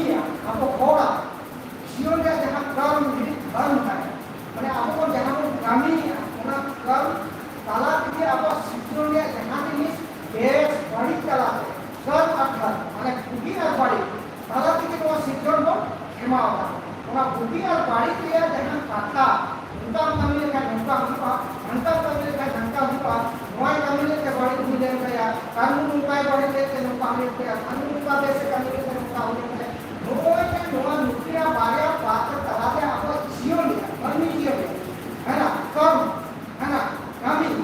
उन्हें रिया सोचा जहाँ में लाय लज्जा दुनिया आपको काम आपको मरनी या लाय लज्जा कोरोना या अच्छा लगे क्या होता है कौन सी मिट्टी को ले एक बार मिट्टी है ना उन्हें तो स्टेप बाय स्टेप अंदर में ना आपको जहाँ दिया कि मोड़ा रोके मिट्टी में आपको कौन सी मिट्टी को एक बार मिट्टी itu atau meninggalkan ada lagi step tempat Ada waktu ko lagi kita bolongkan kan bukti ko pala menak dia atau mana ini jadi berita mana di Noa kalau cakap dia publik to kita henjuan rumah itu dapat karena itu kami para bolong bahu ya atau mana kayo atau tak kayo kalau rumah di Noa jaga ko dijual Noa jaga ko aku itu mana dari kalau jaga Noa ko aku Karena pasna oleh itu orang kita pengurus orang pasna ada angka ada orang angka pengurus itu adik pon itu sedang oleh kita pengurus orang itu semua angka ada orang pengurus pasna orang dengan itu kalau ada pada pengurus orang kalau tak pengurus boleh ya kota yang tahu itu orang sedang boleh apa namanya jangan boleh dia pun yang tahu apa ada rekod dalam kota orang lagi angka lagi tulis tulis dalam di Noa kalau kata ada aku abad tulis pertama node mungkin Noa kalau kata ada tulis pun kalau mau itu maka sangat boleh jawab jadi nomor 2 tulis orang lagi